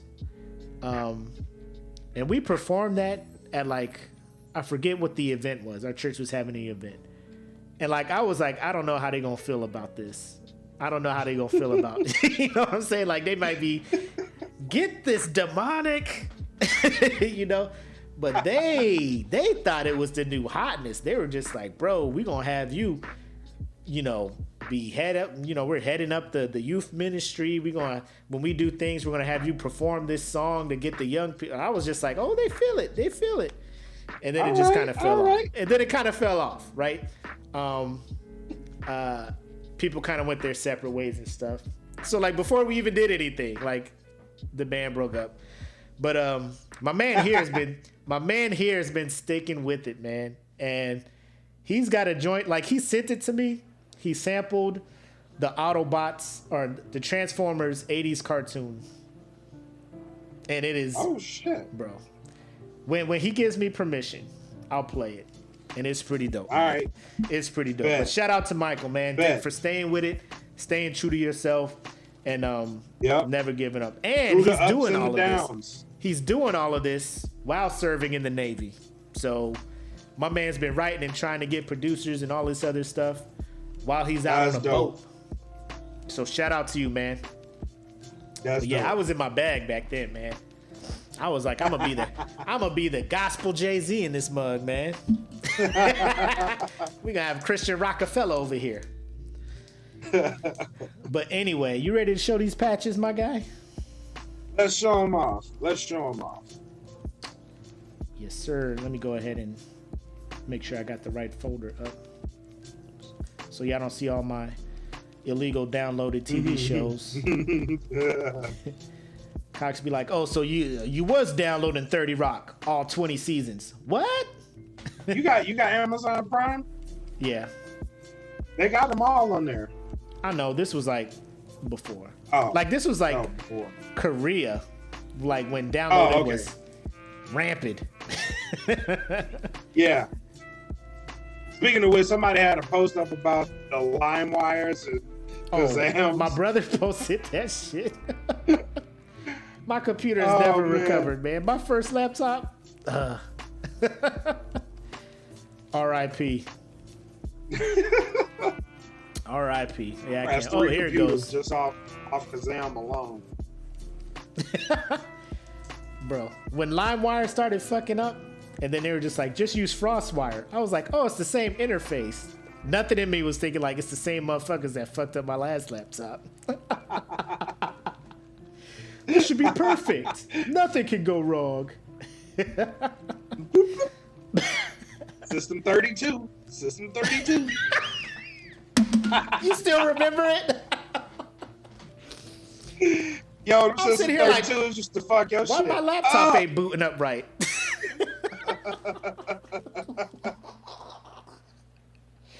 Man, my shit would get to the home screen and then just keep rebooting. Yep. It would load up and then be like doo doo, and it was Windows, so it'd be like ding ding ding ding ding. Ding, ding, ding, ding, ding. Like that motherfucker that was on the roller coaster kept passing out. What's wrong with my laptop? Bloom bloom bloom bloom bloom. Oh man. Oh shit. Let me see. What do you say? EJ was like, you would get some crazy fan version or partial song. Mm-hmm. Bro, that's SoundCloud now. That was SoundCloud. You'd be like, hey, let me just listen to this. It'd be somebody doing a cover of a song. You just like, Or like YouTube. YouTube be like, you want to get this full version of the album? Hey, what's up, guys? Make sure you smash that like and slap the fuck out of subscribe and share Bitch, it. I didn't want this. You said you had the whole fight. Clickbait. Ah! Hey, what's up? You thought you was getting that new Drake? Psych. This is Drake from Drake and Josh, and you're getting my new album. Whoa, whoa, whoa, whoa. did 20 not different ask for this versions of the shit. Drake and Josh theme song? Nah, I'm cool, bro. I'm cool, guy. All right, here we go. Patch numero uno. The Smoke Pit one. And again, shout out to the homie Janie Brooks Yep. for getting this done for us. She's over in Korea. Of course, Korea is the hookup spot when you want the custom stuff getting done. So this is the prototype patch. This is what we're looking at. So thanks for doing the legwork for this though, by the way, Black. Yeah, hell yeah. Hell yeah. And Janie. I didn't even know this was happening because, like I said, I was messing around on with these sites here in the States, and they was trying to get your boy for designing and can you just draw us a template of what you want? Motherfucker, I sent you the logo. Just make that. Just make the shit. Yeah. Make that shit. Motherfucker, It make ain't hard. I sent you the shit. Just make that with the Velcro back. So then I just stopped replying to them, and they just keep sending me emails. I'm still looking forward to working with you. It's a $50 design fee if you want to keep. Nope, I'm fine. No, I'm good. I'm good. But yeah, this is dope. I like it. I loved it, man. Yeah. And then she was on the ball with this shit too, because I hit her up right after the last show. Oh yeah. And it was like, yeah, she was on the ball with it. She got it. She took over there, got it done. Yep. Sent me this, and I was like, yes, all the way yes. That's the friend. That's the homie. Yep. That's what I'm talking about, Janie. Good looking out.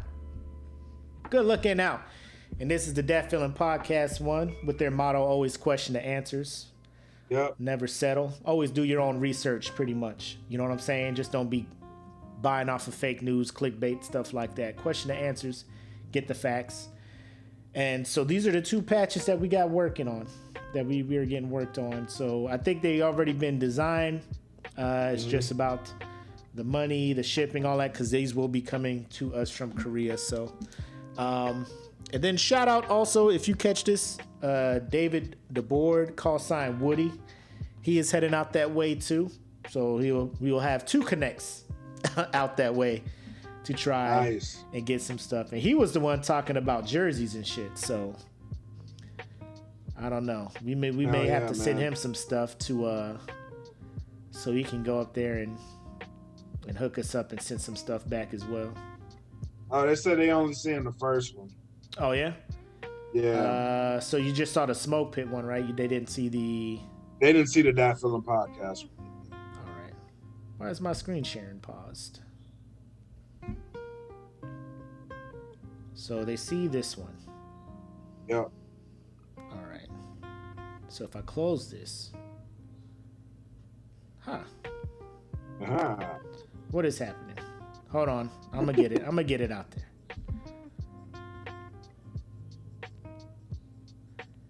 There we go. All right. Second one. You see it, right? Yep. All right. Let me wait for it to pop up on the live video because I know it's a little delayed. Wow, there it is. Cool. But again, very dope work, man. Very, very dope work. Yep. Yeah, Woody will be there soon. A couple of other individuals from the group will be heading out that way too. AD and Taylor Stith, they'll be heading out that way. So, I mean, creativity, if you got some ideas for the group, some designs and stuff, you don't have to let us know. I mean, if you want to drop it in the group, see what the group thinks, make some tweaks and stuff, you know, because I am all for, you know, getting some gear and something for the group to have to kind of, you know, identify us, I guess, in a sense. Yeah. So you can rep the brand, rep the group, Smoke Pit, Dat Feeling Podcast, all that good stuff. So real quick, shout outs to, let me see, because I think Janie, you just bought a shirt as well. because the shirts, anybody who has purchased a shirt via the link that's in the announcements, it was set up as a fundraiser. So their goal was like if 30 shirts sold, they would start sending them out, as they were bought. But since that many have not sold, they're waiting until the end of the fundraising period, which will be like 6 more days. And then those shirts will get sent out, right? So everybody who has paid $20 for the shirts, they'll get sent out. And then once this fundraiser is closed, we have a Teespring site, or Teespring shirts, or whatever. A Teesprings site. Yeah. With the same designs, all that other stuff. So it'll be easier for you guys to click. Once you buy it, they'll ship it. It's like a print on demand type stuff. So that way you're not waiting for a month before they're like, okay, we'll send you your shit now. So just be expecting that. The one design that I am proud of is that chocolate mint with the Drake meme. I know I'm buying that shirt. The minute I make that site go live, that'll be there. But you'll have this. You'll have some quotes, some memorable quotes from the Smoke Pit, both from Black and myself. And then that'll be the spot to go to get all your Dat Feelin podcast stuff as well. So shirts, hoodies. The old logo will be on there. This new logo will be on there. The other podcasts that are on the channel, they'll come up with logos and stuff, and it's just going to grow from there. So I can't wait to make that go live for y'all. Yes. But just be patient. 6 more days, right? I'm imploring y'all, go listen to this fucking damn podcast. I can't say enough about it. That shit had me fucking crying. Share the show in the group. I will. Right. That shit had me dying laughing. But yeah, we gotta do a Smoke Pit with E. Smitty. That shit was fucking hilarious. We should. I mean, we're starting this shit at 5 over here, so he should be up. I know we should. We used to do this shit late. He old man. He go to sleep old man time. He sit in the recliner and be out. He actually works all night. Yeah, I know. So, I know he was watching earlier. So yeah, for sure. We'll just keep teasing him, just like we've been doing Pittman and fucking Ant. I know. Hey dog, when you gonna come on the show? When you gonna get on this network? But yeah, so thanks for y'all rocking with us tonight. I know we didn't have I know we kind of had to do it live. Fucking Audible. Guest canceled out, but sports are kicking back up. So our man Damian Adams, he's been posting in the group. You'll probably see more of his posts in there related to NBA. And then I guess if football takes off, I'm already getting emails from people like, hey, we about to do our fantasy football. I'm like, is football going to happen, my guy? Like, yeah. Go ahead and cancel all my I ain't about to send, I ain't about to send you no $100. And then all of a sudden it should be, ain't no football. Like, just send me my shit back. Right. I need confirmation from these motherfuckers that football's about to happen. But, yeah, man. Most definitely. Oh, you know what? What's you up? know what? The bracket we should do a bracket next week. Remember the one I sent you? The video game one or the soundtrack one?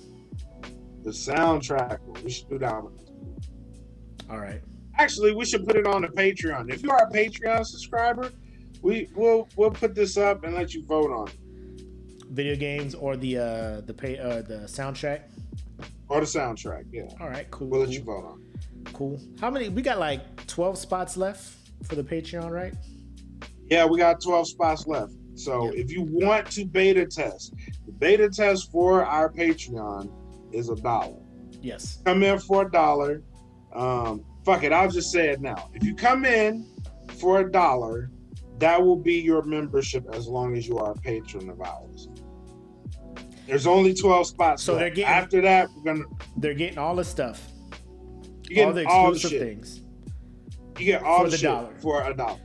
And then when it goes to tiers, all the stuff they're getting will be for the highest tier, right? Right. Which will be what, $5 or whatever it is. Yeah, it'll be more than $1. I'll say that. I think it's $6. It's $6. Okay. So the highest tier is $6, but you will get the highest tier shit for $1. if you join now. I'm just saying. I mean, And there's $12 already a lot a of year. content on. You finna get bonus episodes of podcasts. Yep. You're gonna get bonus bonus episode of the episodes. Smoke Pit. All the episodes are ad free. Yep. Some episodes will be video only. Yep. And you will get those. I know me and Lakai, the Freedom Rider, had a very good conversation today. So she's going to be doing a visual podcast that I will be putting directly on there. There's some Ricky episodes. The Ricky series itself is going to be on Patreon. If you don't know what Ricky is, go to In the Den Podcast, follow them on IG, and listen to their IGTVs. They have a series on there called Ricky Wednesdays, but we're actually going to be testing out for our beta testers, putting the Ricky series on Patreon. And that is longer episodes than what you will be seeing on IGTV. Yep. And I will post that link I will post the Patreon link again in the just when you find it, just right click those 3 buttons and set it as an announcement, and it'll just stay at the top. Yeah. Just do that. Hold on. AB got suspended with no confirmed games. Antonio Brown just he said he was going to retire. I thought he was retiring. Antonio Brown is very akin to Kanye West with how I look at him. Like, he is an expert at his craft. Like, football, wide receiver, running routes, catching footballs, amazing. As a person, trash. Kanye West, artist, amazing. Person, politician, whatever, trash. Oh no! Like I just recently found out that he had apologized to his wife publicly for calling her out, as far as saying that she was acting out of pocket with, I forget what singer it was or whatnot. But then he apologized. Yeah, it was out of line. I didn't mean to call her a hoe for hanging out with old boy. I'm just like, what is happening? Like, he was this crazy. He was this crazy before Kim, right? No. Well, a little bit. He was getting there. So if Kim never got in the picture, do you think he would still end up where he's at now? Probably, because he went that way after his mom passed. But I mean, his mom passed, and we got Watch the Throne. Oh, that's true. And My Twisted Dark Fantasy. Yeah. But then he got with Kim, and we got Yeezus. Everybody talks about Yeezus like it's a bad album. Yeezus is not a bad album. It's really not. Okay. Let's talk about this. Is it on par with what Kanye puts out? No. Is it a bad album? No. This is a little bonus. Like, we're over the 2 hours, but let's talk about this real quick. When you're ranking Kanye albums, where does Yeezus fall for you? Yeezus is so top half or bottom half? College Dropout.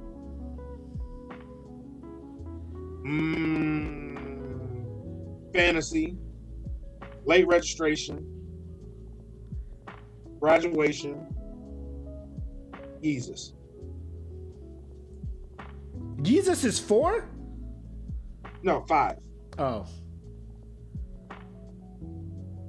Now, do you not count Watch the Throne as a Kanye? No, not really. I count that. It's like a best of both worlds. Do you really want to count that? Don't even. How dare you, sir? How dare you?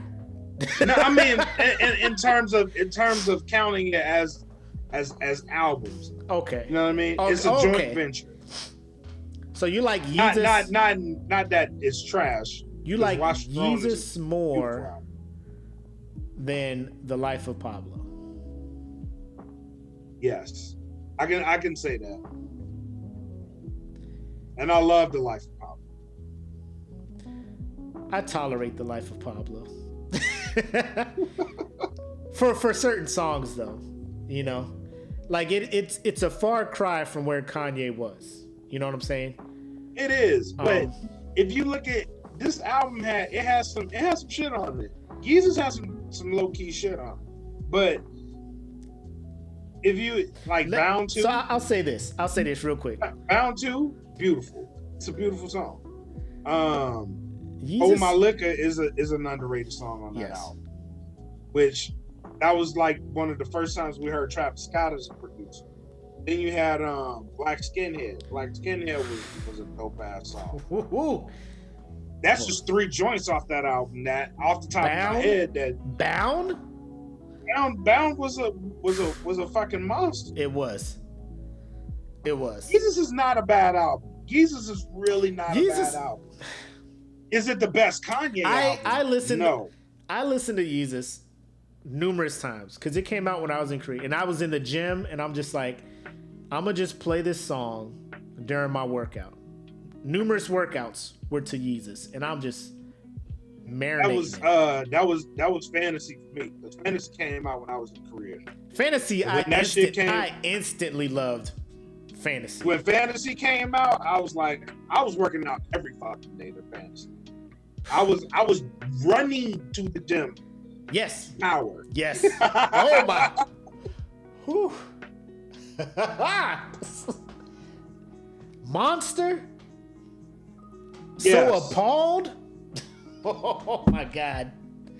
Yo, when So Appalled came One out, hand I was in the air. If you don't really, I'm just like on the treadmill. People looking at me like, what is wrong with him? He's hype. It's like that sometimes, man. So ridiculous. I'm like, man, the lineup for this song, the production, the oh my God.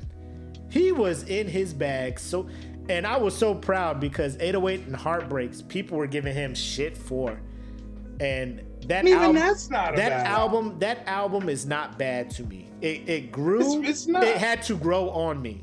I had to force myself to listen to it because I was just you have to put yourself in the space of where Kanye was when he made that album. Right. I mean, and 808 and here's the 808 thing. and Heartbreak was right after his mom passed. Here's the thing. Like right after his mom passed. Like I hear that, but there's only so many times you could just be like, we'll give him a pass because somebody, like, you could have easily have just, stepped back, got yourself together. I mean, if that's your grieving process, cool, put that out. But you have to understand that, everybody gets that. I don't want to say it right. Like Kendrick's To Pimp a Butterfly. Like, not everybody was flocking to that. Everybody was just waiting for the next Kendrick joint after Good Kid, Mad City. And then To Pimp a Butterfly came out, and they were just like, what? What is this? Ah. But then you go back and listen to that shit. Not the casual fan. That's what I'm saying. The casual Kendrick fan wants swimming pools. They want Poetic Justice. They want Good Kid, Mad City. That's what they want. They want Backseat Freak style. They don't want real Kendrick to, you know what I'm saying? They don't want that. Don't come out of there. So that's where I put 808 and Heartbreaks at, I guess, right? So I mean, artists do take that risk when they do that. They have all the freedoms to want to be, I want to get out my box and do something different. Like Snoop Dogg has been doing it for years, decades. Like, I'm gonna do this 70s sensual seduction shit. I'm gonna do this country stuff. I'm gonna go out here and do some reggae. I'm gonna come back and try to do some hood stuff. Like, Snoop's been all over the place. But Snoop's been in the game so long that he can do that shit and get away with it. Like, people ain't gonna pay attention to it, but they ain't gonna diss him. I don't think he gets away with it. I just think he's at that point where people are just like, yeah, it's Snoop.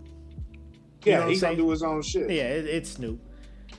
But yeah, Kanye, 808 and Heartbreaks, it had to grow on me artistically, because I had to, like you said, kind of see where he was at. But the casual fan is going to listen to it and be like, what? This ain't late registration. This ain't graduation. What is this? Yeah, I remember being hyped for that shit because after graduation, I Oh, was like, wait, this whoa, next whoa. album. You had Yeezus over graduation? No. Oh, you said Twisted Dark Fantasy, late registration, dropout, graduation. Then No, Yeezus? so it was dropout, fantasy, graduation. Yep. What did I have after graduation? Oh, late registration, Yep. and then Yeezus. Okay. And I'll even say, And I can even flip. Late registration might be number 3, honestly. I Late would registration say- was cold. most people's top 4 is debatable. You know, Yeah. I'm not going to super disagree with it. I would just say probably 1 or 2 things flopped around. But there's like 4 that people will most likely name.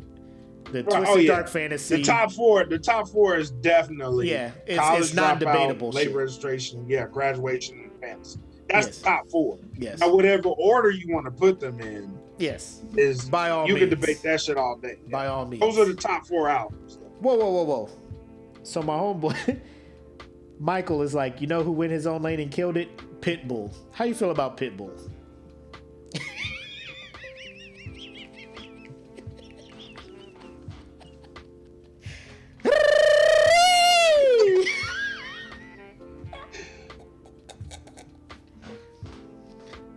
Because you remember when he first came out, he was tied heavy to Little John.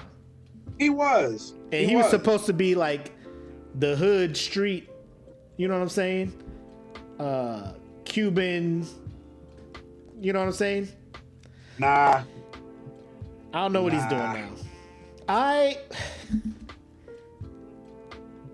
Get your money, Pitbull. You know what I'm saying? Get your money. But the money will not be coming from me because I cannot.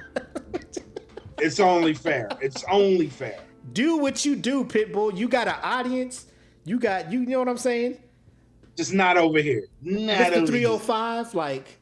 here. Not over here. Does Rick Ross know you call yourself Mr. 305? Because when it comes to Miami rappers, like, I'd rather listen to the Rick Ross, Yes. who apparently In this has a day and versus age, battle yes. coming up with 2 Chainz. I've seen the advertisements for it. When it's tomorrow, huh? Is it? I think so. No, it might be next week. I've seen the advertisements for it too. Getting that Latin Grammy money. Hey, for artists who are able to branch out and do the bilingual thing, I have no problem with them releasing Spanish-only albums. I salute it. Because it's them embracing their culture. Do your shit. Yeah, I salute that. Even when Tekashi did it with his little single he had that was all Spanish and shit. Get your money. I don't fuck with Tekashi like that. I'm just saying, get your money. Like, I have no problem with a person getting their money. You know, if you know you can have 2 different audiences, this side and this side, cool. Him as a person, I can't fuck with Tekashi. I can't and I won't. Like, my daughter got the meanest side eye from me. Because I walked out, I was like, what the Sticky hell? with the blicky, yo. It's a bicky, yo. It's a... Like, this is the first time I actually told my kid, man, if you don't turn this shit off. Yo, did Like, you watch the DMX and Snoop battle, by the way? I did. Was it really that good? Yes. For the culture, yes. It was I was not expecting that shit. Honestly, I really wasn't expecting it. It was really good. I gotta go watch it. Because I saw the track listing and stuff, and I was just like, so here's the thing. I graduated high school, California. Did college, community college out there, right? We all know how that goes. out there as well. I am not a. People will look at me and be like, "Oh, you're from San Diego. You must like In and Out and West Coast music." They could not be further from the truth, right? My love for hip hop is so East Coast. I have never been nowhere near New York, Philadelphia, none of them cities up there. I was born in South Carolina. Dad was in the Marines, moved all over. So people would be like, "Oh, you're born in South Carolina, so you like Southern hip hop." Like, no, I just love the boom bap, the East Coast. That's my shit. So when this Biggie and Pac shit came out, I was just team East Coast, right? Like, fuck the West Coast, blah, blah, blah. I didn't come around to appreciating West Coast hip hop until Chronic 2001, while I'm in San Diego. Okay. That album was... Wow. I was like, who is this Dr. Dre dude? They're just like, stupid. He put out the Chronic. This isn't the first album. I'm just like, what? When I listen to the Chronic, I'm like, these soulful sampled beats. These are, And I noticed that when you made your post in there, like Diddy did the same. Because like, it's easy to see the songs that Diddy sampled. Yep. When you hear Dre sample, you got to research and be like, oh shit. Look at Dre. He's sampling some of the good stuff. Okay. Yep. Okay. So my love for West Coast hip hop began to grow. Kendrick came out, that shit skyrocketed off the fucking. I was like, the East Coast has nobody lyrically where Kendrick is at. The South had J. Cole. I was gonna say something in that group, and beside that post, I just singled out Biggie. Yes. I was gonna say something that probably would have pissed a lot of people off.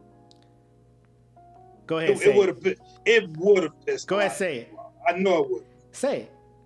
West Coast does music way better than the East Coast. Now, when you say East Coast, you mean New York, Philly, all them up there. Are you counting all Midwest, I'm counting South? If you look historically at the music, the West Coast has a vibe that they just put out as just levels above what the East Coast does. And it takes the East Coast a little bit to catch up. Case in point was Biggie and Puff. It took them a minute to catch up with what Snoop and them was doing. Now, so granted, the model was the same. So you're looking at it now. You are saying the West Coast right now has passed the East Coast as far as hip hop goes. As far as hip hop goes, yes. Today, yes. As far as hip hop goes, yes. So when it comes to West Coast, Midwest, down South, and East Coast, how do you have your hip hop rankings? 1, 2, 3. 1 is West Coast. I'll give the East Coast. Why is the West Coast one for you? Is it because of Kendrick? It's not just because of Kendrick. It's because I guess it's because I'm here and I'm actually seeing the groundwork. A lot of these artists that are coming out. So, you have a lot of people historically, like King Crooked. King Crooked's a West Coast vet. Yep. Been holding that shit down since Death Row, and he is still one of the most lyrical motherfuckers out, and can hold his own with the likes of an Eminem and a Royce the 5'9" if you put him on a track. Right. He's still just that cold. And then you have a Kendrick. There's no one out right now that is as lyrical as Kendrick. That's debatable. You can say Cole, but did you listen to Cole's 2 new joints? I did. You don't like them? Fire too. I know, I love them. Fire. My thing is, Kendrick got me on the edge of my seat waiting for his new shit. And if his new shit is anywhere close to what Damn was, he's a GOAT. Remember we had this conversation. We did. We had this conversation. We did. If he drops an album and this is anywhere in the realm of what Damn was, it's time to put him in the GOAT talk. Right. Hold on. Ooh. Let me look at this. Ooh, do we EJ have a talking new about bracket? Roots Man, live music for real. If you like live music, Black, tell me if we can do this. The exclusive tracks, the live performances of Mark Sox's joints that he did for that Coachella. Can we put those on Patreon? Good. Because those covers, like I'm the same way, EJ. MTV Unplugged, when that was a thing, bro, like it was better than the studio albums to me. Maxwell joints, like Jay-Z's Unplugged with the Roots band. Yeah, MRK did that. The Coachella. And I didn't realize how much I liked. What was that song he did? He did one from Elbrick Road. Some of Me. I didn't realize how much I loved that song. The Until band he he performed had, it with the live band. the band he has is cold, dog. Old as shit. Cold. Oh man, Kendrick has an album in the National. Is his album in the Smithsonian? To Yeah, Pimp a it Butterfly? is. What? It is. To Pimp a Butterfly is in the Smithsonian. Now, for him to be a GOAT, that was his second studio album, right? Yeah. And that to be in there, is he already GOAT? Listen, I need one more. We need one more for confirmation. So 3's not enough. Well, 2 We and a need half. one more. Because people, we need one more. not everybody He is can on. do it. He not can do everybody's one on more Pimp. and retire the GOAT. If that album is anywhere in the realm of what his albums are, it's time to put Kendrick in the GOAT conversation. We need to slide some people out. GOAT conversation will change by the time Kendrick's album comes out. So where do you put Cole at? I know these are like spot on questions and shit. You probably not even. You got to prepare for stuff like that. Cole is up there, but is he on Kendrick's realm? Nah. Now, as an artist, no. Who do you think is better label wise, Top Dog or Dreamville? That's a loaded question. Now when I would need it. That is a loaded question because I like Jid. I like Jid a lot. Jid is cold. Jid is cold. Jid is cold. And then once you go past Kendrick, Absol is up there too. Where do you put J-Rock in TDE? Because I made a post. It wasn't in the group, but I was like, J-Rock is the Memphis Bleak of TDE. I don't think he's that. Is that too far? That's too far. I don't think he's that, but he ain't bleak, but he ain't bad either. I mean, but they got. So he is last on the roster. He was the first one signed to TDE, and he is the 4th best rapper on the label. Because you got Kendrick. I would say 5th. 5th? Ooh. Yeah, I would say 5th. Because you got Kendrick. Yep. You got Kendrick.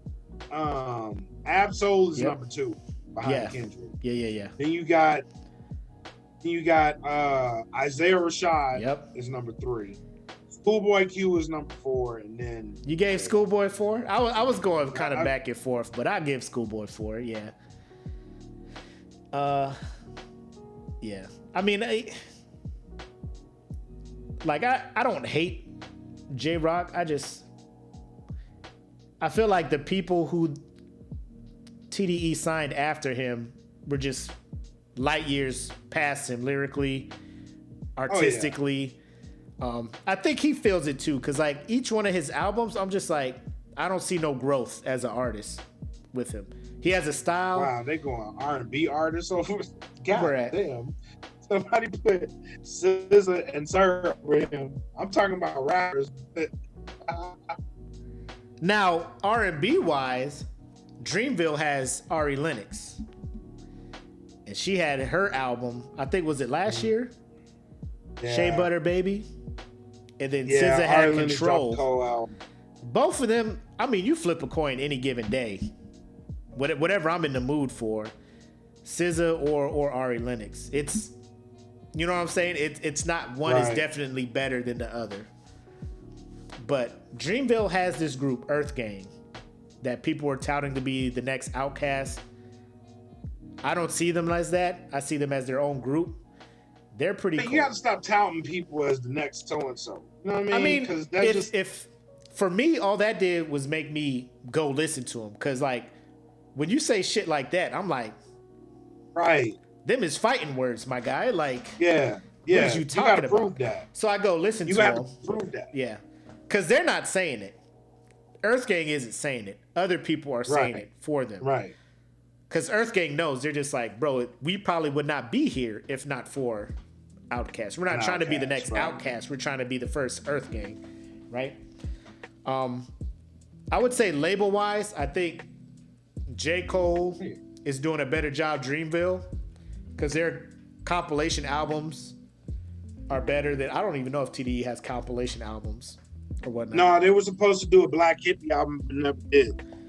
But I think the way Kendrick, and to a lesser degree, Ab-Soul has TDE on their back.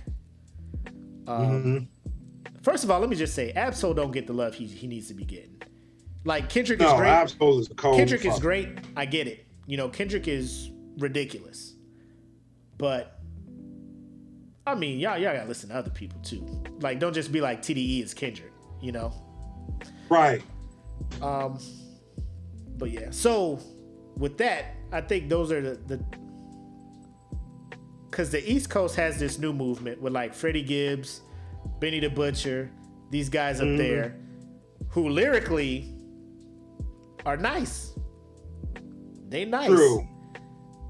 Do you think they just need more material, more time before they're up there with in the discussion with the Coles and the Kendricks? Yeah, I think so. And who knows, man? You might see something soon. But for me, I guess it's just me being on the West Coast and seeing this firsthand. You know what I mean? Right. So It could be that. Last question. You have an album coming soon. Yes. What category would you put your brand of music? Would it fit in a category? Would it fit in an East Coast, West Coast, South, Midwest, or is it just something different? No, I would put this more West Coast South. It's a mix in between both. Because it's a story about me, really. Mm-hmm. And to make it me, it has to be South. Okay. But it's really West Coast oriented. Bet. So second question. I'm listening to what's it called? Another Cold One? Plus a cold one? Plus a Cold One. The intro song. Who is that? That's me. Bro, you know how many times I had to start that bitch? I had played it, I hear the voice, I'm like, is that Black? He just gonna cut it off right when the verse start? Okay. So is that like a single coming from your joint or what? Yeah, that's coming from the album. Why he getting to be able to sample the shit, or did you put it on there yourself? I put it on there. Oh, okay. I was like, you sent him exclusive? You sent him the exclusives? No, I put it on there myself. It's all good. It's all I was good. like, But my man, upload it. I was like, I'm gonna see who's paying attention. Because no one said anything. I'm listening. I was waiting for Friday. I'm outside doing yard work and shit, and that shit come on. hey, what's up? It's Mr. Fuck You on me. Let's talk about the plug. And then the joint come on. I'm like, okay. And then I hear the voice. I'm like, so he's sending exclusives out to people all over we ain't got a whole podcast together and he ain't sending me no exclusives. Nah, that was a let's see who's paying attention. So the actual name of that song is called Brimstone. Mm-hmm. We ready. Called Brimstone. We and ready. It's featuring E. Smitty. Yeah. It's featuring E. Smitty. So the song is complete, right? Yeah, the song's done. You can't even let the Dat Feeling fam get a little listen? I did. When? A while ago. Yeah, it was a while ago. You got a whole song. You couldn't even just drop that in the little, hey, this is just for y'all.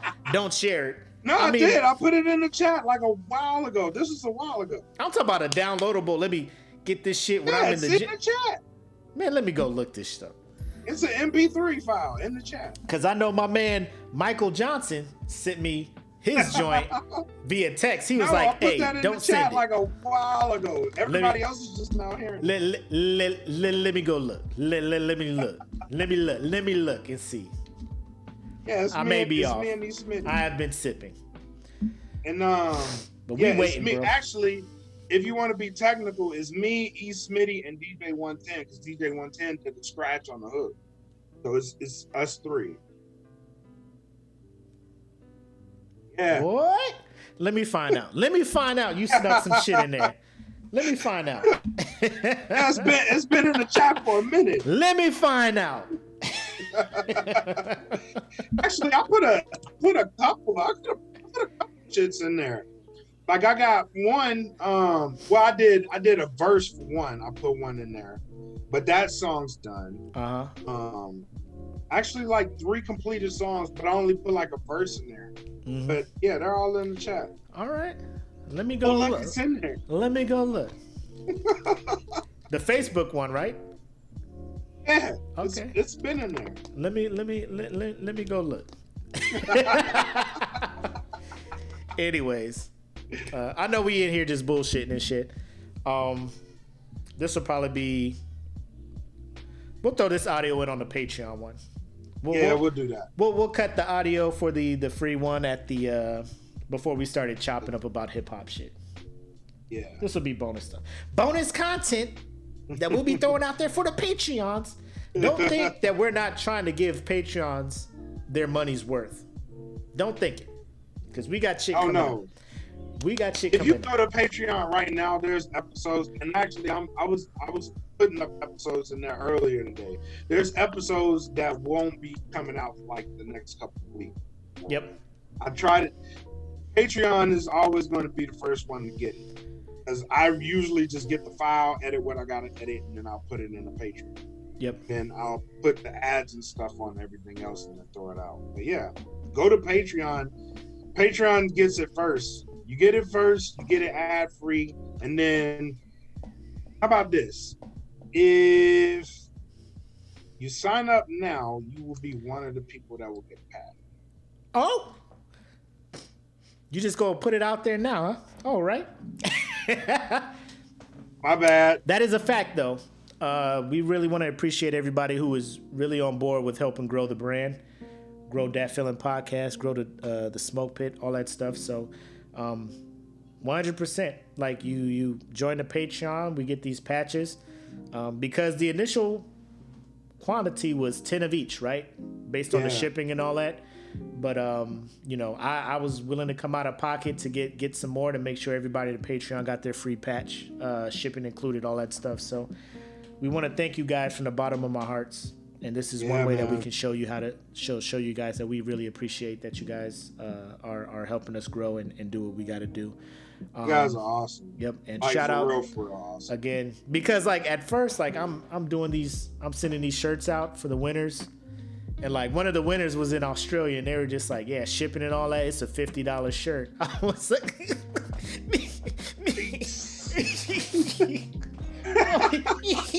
you can't put an APO on there or something, make this shit.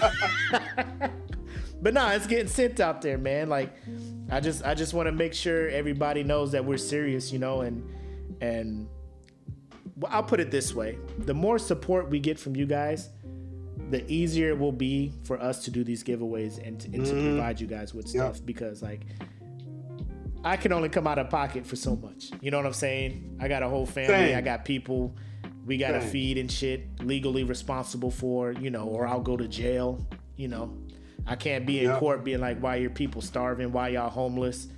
Well, I had to send Got patches out to Instacart people. habits I gotta maintain. Amazon Prime and shit. So Yep. it's one of those things. So I just really want to let those who are in the Patreon get first dibs and probably get the giveaways and stuff like that first, moving forward. Not to guilt people into joining, because we'll make those things available, you know what I'm saying, for people to purchase. But I just want people in the Patreon to know that we really appreciate you guys rocking with us to that extent. And For sure. don't let that take away from you guys contributing to the group, because we love what you guys do here too, and we want to create things for you guys as well. So with that being said, yeah, congrats Patreon members, you guys are getting patches. Yep. So if you look, it'll be this one and the one over there. Yes. That one. Yes. You'll be getting patches of both. So. Yes. EJ, man, I love you, bro. I love you, man. Same, bro. Same. We trying. All right. So with that being said, I have nothing left to contribute to this. So I am Makk, aka your boy. And this is your boy, Brad Like a King, Mavis Kelvin Kaylee. Thank y'all for tuning in. God bless you and good night. Good night. Take care. Peace. Peace. About to be on my way, but who all over there? Who all over there? Who all over there? Is it any hoes yet? Who all over there? Who all over there? Who all over there? Cause I ain't seen no post about it. Who all over there? Who all over there? Who all over there? What's the drink situation? Who all over there? You know I mess with everybody. Who all over there? Wanted to be a huckster boy like a kid on the block. Denise fine ass had